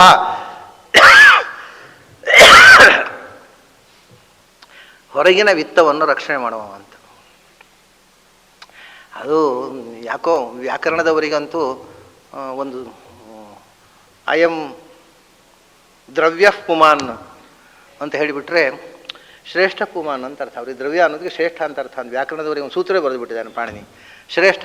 ಅಯಂ ದ್ರವ್ಯ ಪುಮಾನ್ ಅಂದು ಬಿಟ್ಟರೆ ದೊಡ್ಡ ಮನುಷ್ಯಪ್ಪ ಅಂತ. ಯಾಕಂದರೆ ದ್ರವ್ಯ ಇದ್ದವರು ದೊಡ್ಡ ಮನುಷ್ಯ ಅಂತ ಆವಾಗಲೇ ಬಂದುಬಿಟ್ಟಿದೆ ಭ್ರಮೆ ವ್ಯಾಕರಣದವರಿಗೆ. ಅಯಂ ದ್ರವ್ಯ ಪುಮಾನ್, ದ್ರವ್ಯಮಸ್ಯ ಅಸ್ತಿ ಇದು ದ್ರವ್ಯ. ದುಡ್ಡಿದ್ದವರು ದೊಡ್ಡವರು ಅಂತ. ದ್ರವ್ಯ ಪುಮಾನ್ ಅಂದರೆ ಸಂಸ್ಥೆ ದೊಡ್ಡ ಮನುಷ್ಯ ಅಂತ ಅರ್ಥ. ಯಾಕೋ ಸೂತ್ರ ಬರೆದ್ರು ಚಾಲ್ತಿಯಲ್ಲಿ ಬರಲಿಲ್ಲ, ಅದು ಸಂಸ್ಥೆ ಭಾಷೆಯಲ್ಲಿ ಯಾರೂ ಪಂಡಿತರು ಬಳಸಲಿಲ್ಲ. ಅದು ಸೂತ್ರ ಬರೆದು ಬಿಟ್ಟಿದ್ದಾನೆ, ದ್ರವ್ಯ ಶಬ್ದ ಹಾಕಿಬಿಟ್ರೆ ದೊಡ್ಡವ ಅಂತ ಅರ್ಥ ಅಂತ. ಅದರಿಂದ ಕುಬೇರ ಬಂದ, ದೊಡ್ಡ ಮನುಷ್ಯ ಆಗೋದು ಕುಬೇರನಿಂದಾಗಿ. ಆದರೆ ಅವರು ಒಂದು ವಿಷಯ, ಅವನು ದೇಹದ ಅಭಿಮಾನಿ, ಆಮೇಲೆ ಬಾಹ್ಯ ವಿತ್ತದ ಅಭಿಮಾನಿ. ಅವನಿಗೆ ಹೆಸರು ಎಷ್ಟು ವಿಚಿತ್ರವಾದಿಟ್ರು ನೋಡಿ. ವಿತ್ತಪಃ ಅಂತ ಇಲ್ಲಿ ಒಳ್ಳೆಯ ಹೆಸರು ಕೊಟ್ಟಿದ್ದಾರೆ. ಶಂಕರಃ, ಈಗ ನಾವು ಭಗವಂತನಿಗೆ ಮನಃ ಅನ್ನೋ ಹೆಸರಿನಿಂದ, ಭಗವಂತನಿನ್ನ ಇನ್ನೊಂದು ಹೆಸರು ಚೇತನ ಅನ್ನೋ ಹೆಸರಿನಿಂದ ಉಪಾಸನೆ ಮಾಡಬೇಕು. ಇವತ್ತು ಭಗವಂತನ ಇನ್ನೊಂದು ಹೆಸರು ಶಂಕರಃ. ಇಡೀ ಜಗತ್ತಿಗೆ ಆನಂದವನ್ನು ಕೊಡತಕ್ಕಂಥ ಶಕ್ತಿ. ಏತಸ್ಸೀವ ಭೂತಸ್ಯ ಅನ್ಯಾನಿ ಭೂತಾನಿ ಆನಂದಸ್ಯ ಮಾತ್ರಾಮ ಉಪಜೀವಂತಿ. ಆನಂದದ ಒಂದು ಎಳೆ ನಮ್ಮಲ್ಲಿ ಇದ್ದರೆ ಅದು ಆ ಮಹಾ ಆನಂದದ ಒಂದು ಫ್ಲ್ಯಾಶು. ಆದ್ದರಿಂದ ಅವನು ಶಂಕರ. ಮುಂದಿನ ಹೆಸರು ವಿತ್ತಪ. ವಿತ್ತ, ನಮ್ಮಲ್ಲಿರ್ತಕ್ಕ ಯಾವ ವಿತ್ತವೂ ಇರಲಿ, ಅದು ದೈವಿ ವಿತ್ತ ಇರಲಿ, ಮಾನುಷಿ ವಿತ್ತ ಇರಲಿ, ದಿವ್ಯ ಸಂಪತ್ತಿರಲಿ, ಮನುಷ್ಯ ಸಂಪತ್ತಿರಲಿ, ಅದೆಲ್ಲವನ್ನು ಕೊಟ್ಟು ನಮ್ಮನ್ನು ರಕ್ಷಿಸುವ ಭಗವಂತ. ಅದರಿಂದ ಅವನು ವಿತ್ತಪ. ಅದು ಬಿಟ್ಟರೆ ಆ ಪೋರ್ಟ್ಫೋಲಿಯೋ ಇರೋದು ವಿತ್ತಪ. ಫೈನಾನ್ಸ್ ಮಿನಿಸ್ಟರು ಯಾರು ಅಂದರೆ ಕುಬೇರ. ಕುಬೇರ ಅಂತ ಹೆಸರು ನೋಡಿ. ದುಡ್ಡು ದೇಹದ ಅಭಿಮಾನಿ ದೇವತೆ ಅವನು ಮತ್ತು ದುಡ್ಡಿನ ದೇವತೆ. ಅವನು ಕುಬೇರ. ಬೇರ ಅಂದರೆ ಏನು ಗೊತ್ತುಂಟಾ? ಬೇರ ಅಂದರೆ ಸಂಸ್ಕೃತದಲ್ಲಿ ಬೇರಿಗೂ ಹೆಸರಿದೆ. ಬೇರು ಅಂತ ರೂಟ್ ಅಂತ ಹೇಳ್ತೇವಲ್ಲ ನಾವು ಕನ್ನಡದಲ್ಲಿ, ಅದಕ್ಕೂ ಬೇರ್ ಅಂತ ಹೇಳ್ತಾರೆ. ಆಮೇಲೆ ನಿಜವಾಗಿ ಬೇರಮ್ ಅಂದರೆ ನಮ್ಮ ಎಲ್ಲ ಧರ್ಮಾಚರಣೆಗೆ ರೂಟ್ ಆಗಿರ್ತಕ್ಕಂಥ ಈ ಶರೀರಕ್ಕೆ ಬೇರ್ ಅಂತ ಹೇಳೋದು. ಕುಬೇರ ಅಂದರೆ ಕೆಟ್ಟ ಶರೀರದವ ಅಂತ, ಅವಲಕ್ಷಣದ ದೇಹದವ ಅಂತ. ಕುಬೇರನಿಗೆ ದೇವತೆಗಳಲ್ಲೇ ಕುಬೇರನಷ್ಟು ಅವಲಕ್ಷಣದ ಶರೀರ ಇನ್ಯಾವ ದೇವತೆಗಳಿಗೂ ಇಲ್ಲ ಅಂತ ಕುಬೇರನ ಮೂರ್ತಿ ಲಕ್ಷಣ ಹೇಳುವವರು ಹೇಳ್ತಾರೆ. ಅವನಿಗೆ ನೀವು ಚಿತ್ರ ನೋಡಿರ್ಬೋದು, ಸ್ವಲ್ಪ ಈ ಚೈನೀಸು ಜಪನೀಸು ಚಿತ್ರಗಳು ಬರುತ್ತೆ, ಸ್ವಲ್ಪ ಡೊಳ್ಳು ಹೊಟ್ಟೆ, ಸ್ವಲ್ಪ ವಿಕಾರ ಮನುಷ್ಯ. ಯಾಕೆಂದರೆ ವಿತ್ತಪ ನೋಡಿ, ದುಡ್ಡು ಹೆಚ್ಚಾದವುಗಳೇ ಮೊದಲು ದೊಡ್ಡದಾವುದು ಹೊಟ್ಟೆ. ಆದ್ದರಿಂದ ಅವನು ವಿತ್ತಪ, ಡೊಳ್ಳು ಹೊಟ್ಟೆ, ಸ್ವಲ್ಪ ವಿಕೃತ. ಆದ್ದರಿಂದ ವಿತ್ತಪನಿಗೂ ವಿಕೃತ ಶರೀರ ಅಭಿಮಾನಿಯಾಗಿ ಅವನು ಸ್ವಂತ ಶರೀರ ನೆಟ್ಟಿಗೆ ಇಟ್ಟುಕೊಳ್ಳಿಕ್ಕಾಗಿಲ್ಲ ಅಂಥ ವಿತ್ತಪ ಅವ. ಬಹಳ ರೋಚಕವಾಗಿದೆ ಈ ಚಿಂತನೆಗಳೆಲ್ಲ. ಅವನು ದೇಹಾಭಿಮಾನಿ ಆದರೆ ಕುದೇಹ. ವಿತ್ತಪ ಕುಬೇರ. ವಿತ್ತಪ ಯಕ್ಷರಕ್ಷಸಾಂ. ವಿತ್ತಪ ಕುಬೇರನ ಆಡಳಿತದಲ್ಲಿ ಇರತಕ್ಕವರು, ಅವನ ಅಧೀನವಾಗಿರತಕ್ಕವರು ಯಕ್ಷರು ಮತ್ತು ರಾಕ್ಷಸರು. ನಿಮಗೆ ಗೊತ್ತಿದೆ, ಮಹಾಭಾರತದಲ್ಲಿ ಭಾಗವತದಲ್ಲಿ ತುಂಬ ಕಥೆಗಳು ಬರುತ್ತೆ. ಧ್ರುವನ ತಮ್ಮ ಉತ್ತಮ ಅನ್ನುವನು ಕುಬೇರನ ಪರಿವಾರದ ಯಕ್ಷ ರಾಕ್ಷಸರ ಹತ್ರ ಯುದ್ಧ ಮಾಡಿ ಸತ್ತು ಹೋಗ್ತಾನೆ. ಸತ್ತು ಹೋದ ಮೇಲೆ ಧ್ರುವ ಕುಬೇರನ ಮೇಲೆ ಯುದ್ಧ ಸಾರ್ತಾನೆ. ಆಮೇಲೆ ವಿಷ್ಣು ಭಕ್ತ ಅಂತ ಧ್ರುವ ಅವನನ್ನು ಸನ್ಮಾನ ಮಾಡಿ ಕಳಿಸ್ತಾನೆ. ಯಕ್ಷನನ್ನು ಕೊಂದಕ್ಕೆ ನೀನು ಯಕ್ಷರನ್ನು ಕೊಲ್ಲಿಲ್ಲ, ಯಕ್ಷರು ನಿನ್ನ ತಮ್ಮನನ್ನು ಕೊಲ್ಲಿಲ್ಲ. ನಯಕ್ಷಾಹ ಭ್ರಾತರಂತವ. ಯಕ್ಷರು ನಿನ್ನನ್ನು ತೊಂದರೆ ಮಾಡಲಿಲ್ಲ, ನಿನ್ನ ತಮ್ಮನನ್ನು ಕೊಲ್ಲಿಲ್ಲ, ನೀನು ಯಕ್ಷರನ್ನು ಕೊಲ್ಲಿಲ್ಲ, ಮತ್ತೆ ಭಗವಂತನ ಇಚ್ಛೆ ಕೊಂದಿತು ಅಂತ ಹೇಳ್ತಾನೆ ಕುಬೇರ. ಭಗವಂತನ ಸಂಕಲ್ಪ ಗೆದ್ದಿತು. ಎಷ್ಟೋ ಜನ ನಿನ್ನ ತಮ್ಮ ಸಾಯಬೇಕು ಅನ್ನೋದು ಭಗವತ್ ಸಂಕಲ್ಪ, ಎಷ್ಟೋ ಜನ ಯಕ್ಷರು ನಿನ್ನ ಕೈಲಿ ಸಾಯಬೇಕು ಅನ್ನೋದು ಭಗವತ್ ಸಂಕಲ್ಪ. ನಡೆಯಿತು ಅಷ್ಟೇ. ನೀನು ಜವಾಬ್ದಾರ ಅಲ್ಲ, ನಾನು ಜವಾಬ್ದಾರ ಅಲ್ಲ, ನಮ್ಮ ಯಕ್ಷರು ಜವಾಬ್ದಾರರಲ್ಲ ಅಂತ ಸಂತೈಸಿ, ನಿನಗೆ ಏನು ಬೇಕು ಕೇಳು, ನೀನು ಯಕ್ಷರನ್ನು ಕೊಂದದ್ರಿಂದ ನನಗೆ ಬೇಸರ ಇಲ್ಲ, ಬೇಕಾದ ವರವನ್ನು ಕೇಳು. ಧ್ರುವ ಹೇಳ್ತಾನೆ, ನನಗೆ ಇನ್ನಷ್ಟು ವಿಷ್ಣು ಭಕ್ತಿ ಹೆಚ್ಚಾಗುವ ವರ ಕೊಡು, ಇನ್ನೇನು ಬೇಡ ಅಂತ. ಅಂಥ ವರ ಕೊಟ್ಟು ಕಳಿಸಿದ್ದ. ಇದು ಯಾಕೆ ಈ ಕಥೆ ಹೇಳಿದೆ ಅಂದರೆ, ಸಾಮಾನ್ಯವಾಗಿ ಯಕ್ಷರು ರಾಕ್ಷಸರು ಕುಬೇರನ ವಶ. ಭೀಮಸೇನ ವ್ಯಾಲಿ ಆಫ್ ಫ್ಲವರ್ಸ್, ಪುಷ್ಪಗಳ ಒಂದು ರಾಶಿ ಇರತಕ್ಕಂಥ ಜಾಗ. ಅದು ಈಗ ಪ್ರಾಯ ನಾವು ಅದನ್ನು ವ್ಯಾಲಿ ಆಫ್ ಫ್ಲವರ್ಸ್ ಅಂತ ಕರಿಬೋದು. ಅಲ್ಲಿ ಬೇಕಾಷ್ಟು ಪುಷ್ಪಗಳಿದೆ. ಸೌಗಂಧಿಕ ಪುಷ್ಪ ತರುವುದಕ್ಕೋಸ್ಕರ ಭೀಮಸೇನ ಹೋದಾಗ ಅಲ್ಲಿ ಯಕ್ಷರಾಕ್ಷಸರು ತಡೆದರು. ಅದು ಕುಬೇರನ ಆಡಳಿತಕ್ಕೆ ಒಳಪಟ್ಟಿದ್ದು. ಯಕ್ಷರಾಕ್ಷಸರು ತಡೆದರು. ಅವ್ರನ್ನೆಲ್ಲರನ್ನು ಭೀಮಸೇನ ಕೊಂದ. ಅಲ್ಲಿರತಕ್ಕಂಥ ಯಕ್ಷರು ರಾಕ್ಷಸರನ್ನು ಭೀಮಸೇನ ಸಂಹಾರ ಮಾಡಿ ಉಳಿದವರು ಹೆದರಿ ಓಡಿದರು. ದುರ್ಯೋಧನ ಇವನಿಗೆ ಮುಂದೆ ಕುಬೇರನಿಗೆ ದೂರು ಕೊಟ್ಟರು, ಇವನು ಬಂದುಬಿಟ್ಟ. ಹೀಗೆ ಯಕ್ಷರಾಕ್ಷಸರ ಯುದ್ಧ ಭೀಮಸೇನನ ಜೊತೆಗಾದದ್ದು ಅಥವಾ ಧ್ರುವನ ಕಥೆಯಲ್ಲಿ ತುಂಬ ಕಡೆ ಪುರಾಣದಲ್ಲಿ ಬರುತ್ತೆ. ಅವಾಗೆಲ್ಲ ಅವರ ನಿಯಂತ್ರಣ ಮಾಡಿದವ. ಇಲ್ಲಿಯೂ ಅಷ್ಟೇ, ಭೀಮಸೇನ ಯುದ್ಧ ಮಾಡಿದ ಕಡೆಗೆ ಸಮಾಧಾನ ಮಾಡಲಿಕ್ಕೆ ಬರುವವನು ಕುಬೇರನೇ. ಯಕ್ಷರು ರಾಕ್ಷಸರು ಅಂತ ಅಂದರೆ, ಯಕ್ಷರು ಅಂದರೆ ವಿಚಿತ್ರ ಶಬ್ದ. ಆ ಶಬ್ದದ ಅರ್ಥ ನೀವು ತಿಳ್ಕೋಬೇಕು. ಯಕ್ಷರು ಅಂದರೆ ಒಂಥರದ ಯಕ್ಷ ಭಕ್ಷಣೆ ಅಂತ. ಜಕ್ಷಣ ಯಕ್ಷಣ ಒಂದೇ ಅಂದರೆ ಅವರು ಮನುಷ್ಯರನ್ನು ಸಿಕ್ಕಿದರೆ ಕಿತ್ತು ತಿನ್ನುವವರು, ನರಮಾಂಸ ಭಕ್ಷಕರು ಅಂತ ಅರ್ಥ ಯಕ್ಷರು ಅಂದರೆ. ರಕ್ಷಸ್ ಅಂದರೆ ಅದರಲ್ಲಿ ಒಂದು ಸ್ವಲ್ಪ ಬೆಟರು ಅಂತ ಕೆಲವರದ್ದು ಏನು ಅಂದರೆ ರಕ್ಷಂತಿ ಏಭ್ಯ ಅಂತ. ರಾಕ್ಷಸರು ಅಂದರೆ ಅವರಿಂದ ನಮ್ಮನ್ನು ನಾವು ರಕ್ಷಿಸ್ಕೊಳ್ಬೇಕು, ಅವ್ರ ಕೈಯಲ್ಲಿ ಸಿಕ್ಕಿದ್ರೆ ನಮ್ಮ ಕತೆ ಮುಗಿಯಿತು, ಹೀಗೆ ಕೆಲವರ ಅರ್ಥ. ಕೆಲವರು ತಿನ್ನುವುದಕ್ಕೆ ನರಮಾಂಸ ಸಿಕ್ಕಿದಾಗ, ಒಬ್ಬ ಮನುಷ್ಯ ಸಿಕ್ಕಿದಾಗ ಕೆಲವರು ಭಕ್ಷಣೆ ಮಾಡಿದ್ರಂತೆ. ಭಕ್ಷಣೆ ಮಾಡಿದವರು ಯಕ್ಷರಾದರು. ಇರಲಿ ಪಾಪ ಬದುಕೊಳ್ಳಿ ಅಂತ ರಕ್ಷಣೆ ಮಾಡಿದವರು ರಾಕ್ಷಸರಾದರು ಅಂತ. ಅದರಲ್ಲಿ ಆ ನರಮಾಂಸ ಭಕ್ಷಕರಲ್ಲಿ ಸ್ವಲ್ಪ ಕರುಣೆ ಇದ್ದವರು ರಾಕ್ಷಸರು, ನಿರ್ದಯವಾಗಿ ನರಮಾಂಸ ಭಕ್ಷಕರು ಅಂತ ಇನ್ನು ಕೆಲವರು ನಿರ್ವಚನ ಬರೀತಾರೆ. ಏನೇ ಇರಲಿ ಅದೊಂದು ಗುಂಪು. ಅವರು ಉಗ್ರರು, ಒಂದು ಥರದ ದುಷ್ಟಶಕ್ತಿಗಳು, ಕುಬೇರನ ನಿಯಂತ್ರಣದಲ್ಲಿ ಇರುವ ದುಷ್ಟಶಕ್ತಿಗಳು. ನಾವು ಜಪ ಮಾಡುವಾಗ ಅಪಸರ್ಪಂತು ತೇ ಭೂತಾ ಯೇ ಭೂತಾ ಭುವಿ ಸಂಸ್ಥಿತಾ ಯೇ ಭೂತಾ ಅಂತರಿಕ್ಷಸ್ಥಾ ಯೇ ಭೂತಾ ದಿವಿ ಸಂಸ್ಥಿತಾ ಅಂತ ಹೋಗಲಿ ಅಂತ ಹೇಳ್ತೇವಲ್ಲ, ಅವೆಲ್ಲ ನಮಗೆ ವಿಘ್ನ ಮಾಡಲಿಕ್ಕೋಸ್ಕರ ಇರುವ ದುಷ್ಟಶಕ್ತಿಗಳು ವಾತಾವರಣದಲ್ಲಿ. ಅದರ ನಿಯಾಮಕ ಇದು ಈ ಭೂತ ಪ್ರೇತಗಳ ನಿಯಮನ ಒಂದು ರುದ್ರದೇವರ ಕೈಯಲ್ಲಿ, ಒಂದು ಕುಬೇರನ ಕೈಯಲ್ಲಿ, ಅಲ್ಲೇ ಆ ಕಡೆ ಇರೋದು. ಹಾಗಾಗಿ ಯಕ್ಷರಾಕ್ಷಸರ ಒಡೆಯನಾದ ಕುಬೇರ ಹೇಗೆ ಆದ ಯಕ್ಷರಾಕ್ಷಸರ ಒಡೆಯ? ಅಷ್ಟು ಯಕ್ಷರಾಕ್ಷಸರ ನಿಯಂತ್ರಣ ಕುಬೇರನ ಗೊಬ್ಬನ ಹೇಗೆ ಸಾಧ್ಯ ಆಯಿತು ಅಂದರೆ, ಆ ನಿಯಾಮಕ ಶಕ್ತಿಯಾಗಿ ವಿತ್ತಪನಲ್ಲಿ ಕೂತೆ ನಾನು ವಿತ್ತಪ, ಅವನೊಳಗೆ ಆ ಶಕ್ತಿಯಾಗಿ ವಿಭೂತಿಯಾಗಿ ನಾನು ಕೂತೆ. ರುದ್ರದೇವರ ವಿಷಯ ಮುಗಿಯಿತು. ಈಗ ವಸು ರುದ್ರ ಆದಿತ್ಯ 3 ಗಣಗಳಲ್ಲಿ ಇನ್ನು ಬೇಕಾಗಿರ್ತಕ್ಕಂಥದ್ದು ಈಗ ಒಂದು ವಸುರುದ್ರ ಆದಿತ್ಯ, ಇನ್ನೊಂದು ಅಗ್ನಿವಾಯು ಆದಿತ್ಯ. ಯಜ್ಞದಲ್ಲಿ ಬೆಳಗಿನ ಸಾಯಂಕಾಲ ಮಧ್ಯಾಹ್ನದ ವಸುರುದ್ರ ಆದಿತ್ಯ ಆಯಿತು. ಮತ್ತು ಅಗ್ನಿವಾಯು ಭೂಸ್ಥಾನದಲ್ಲಿ ಪ್ರತೀಕ ಅಗ್ನಿ, ಭಗವಂತನ ಆರಾಧನೆಗೆ. ಅಂತರಿಕ್ಷದಲ್ಲಿ ವಾಯು, ಸ್ವರ್ಗದಲ್ಲಿ ಆದಿತ್ಯ. ಅಗ್ನಿವಾಯು ಆದಿತ್ಯ ಆಯಿತು, ವಾಯು ಆಯಿತು, ಇನ್ನು ಹೇಳಬೇಕಾದ್ದು ಅಗ್ನಿ. ಆದಿತ್ಯನಾಯಿತು, ರುದ್ರಾಯಿತು, ಇನ್ನು ಹೇಳಬೇಕಾದ್ದು ವಸುಗಳು. ಹೀಗೆ ವಸುಗಣದ ಉಲ್ಲೇಖ ಮಾಡಬೇಕು, ಅಗ್ನಿಯ ಉಲ್ಲೇಖ ಆಗಬೇಕೀಗ. ಅಷ್ಟರ ತನಕದ್ದು ಕೃಷ್ಣ ಹೇಳಿದ. ಅದನ್ನೇ ವಸೂನಾಂ ಪಾವಕಶ್ಚಾಸ್ಮಿ ಅಂತ. ಇಷ್ಟು ಒಂದಕ್ಕೊಂದು ಲಿಂಕ್ ಇದೆ ಅವನ ಇದರಲ್ಲಿ. ನನ್ನನ್ನು ಪಾವಕ ಅಂತ ಉಪಾಸನೆ ಮಾಡು. ಅಷ್ಟವಸುಗಳಲ್ಲಿ ಅಗ್ನಿ ನಾನು. ಅಷ್ಟವಸುಗಳೆಲ್ಲ 18ನೇ ಕಕ್ಷೆಯಲ್ಲಿ ಇರುವವರು, ಅಗ್ನಿ ಮಾತ್ರ 12ನೇ ಕಕ್ಷೆಯಲ್ಲಿ 15ನೇ ಕಕ್ಷೆಯಲ್ಲಿದ್ದಾನೆ, ಭಾಳ ಎತ್ತರದಲ್ಲಿದ್ದಾನೆ ಅವನು. ದ್ರೋಣ ಪ್ರಾಣ ಧ್ರುವ ಅರ್ಕ ಅಗ್ನಿ ದೋಷ ವಸ್ತು ವಿಭಾವಸು. ಇದು 8 ವಸುಗಳು, ಅಷ್ಟವಸುಗಳು. ಇದರಲ್ಲಿ ಅಗ್ನಿ ಒಬ್ಬ ಇದ್ದಾನೆ. ಉಳಿದ 7 ಜನರಿಗೆ ಬೇರೆ ಬೇರೆ ಹೆಸರುಗಳಿದೆ. ಈಗ ಅಗ್ನಿಗೂ ಹಾಗೆ. ನಿಮ್ಗೆ ಇನ್ನೊಂದಲ್ಲಿ ಏನು ಉಂಟು ಗೊತ್ತುಂಟಾ? ಅಗ್ನಿ ಅಂತಿರೋಲ್ಲ, ಮತ್ತೆ ಅನಲ ಅಂತಿರುತ್ತೆ. ಅನಲ ಅಂತ ಅಗ್ನಿ ಅಂತ ಹೆಸರು. ಇನ್ನೊಂದು ಕಡೆ ಅನಲ ಅಂತ ಇರುತ್ತೆ ಅಷ್ಟವಸುಗಳಲ್ಲಿ, ಇಲ್ಲಿ ಅಗ್ನಿ ಅಂತಿದೆ. ಇನ್ನೊಂದು ಕಡೆ ವೈಶ್ವಾನರ ಅಂತಿರುತ್ತೆ. ಹೆಸರುಗಳು ಬೇರೆ ಆಗ್ತಾ ಇರುತ್ತೆ, ಆದರೆ ವ್ಯಕ್ತಿಗಳು ಬೇರೆ ಅಲ್ಲ, ನಾಮಗಳು ಬೇರೆ. ದ್ರೋಣ ಪ್ರಾಣ ಅನ್ನುವ ಹೆಸರುಗಳು ಬೇರೆ ಬೇರೆ ಹೆಸರುಗಳು ಬರ್ತವೆ. ದ್ರೋಣನಿಗೆ ಧರ ಅಂತ ಇನ್ನೊಂದು ಹೆಸರಿದೆ.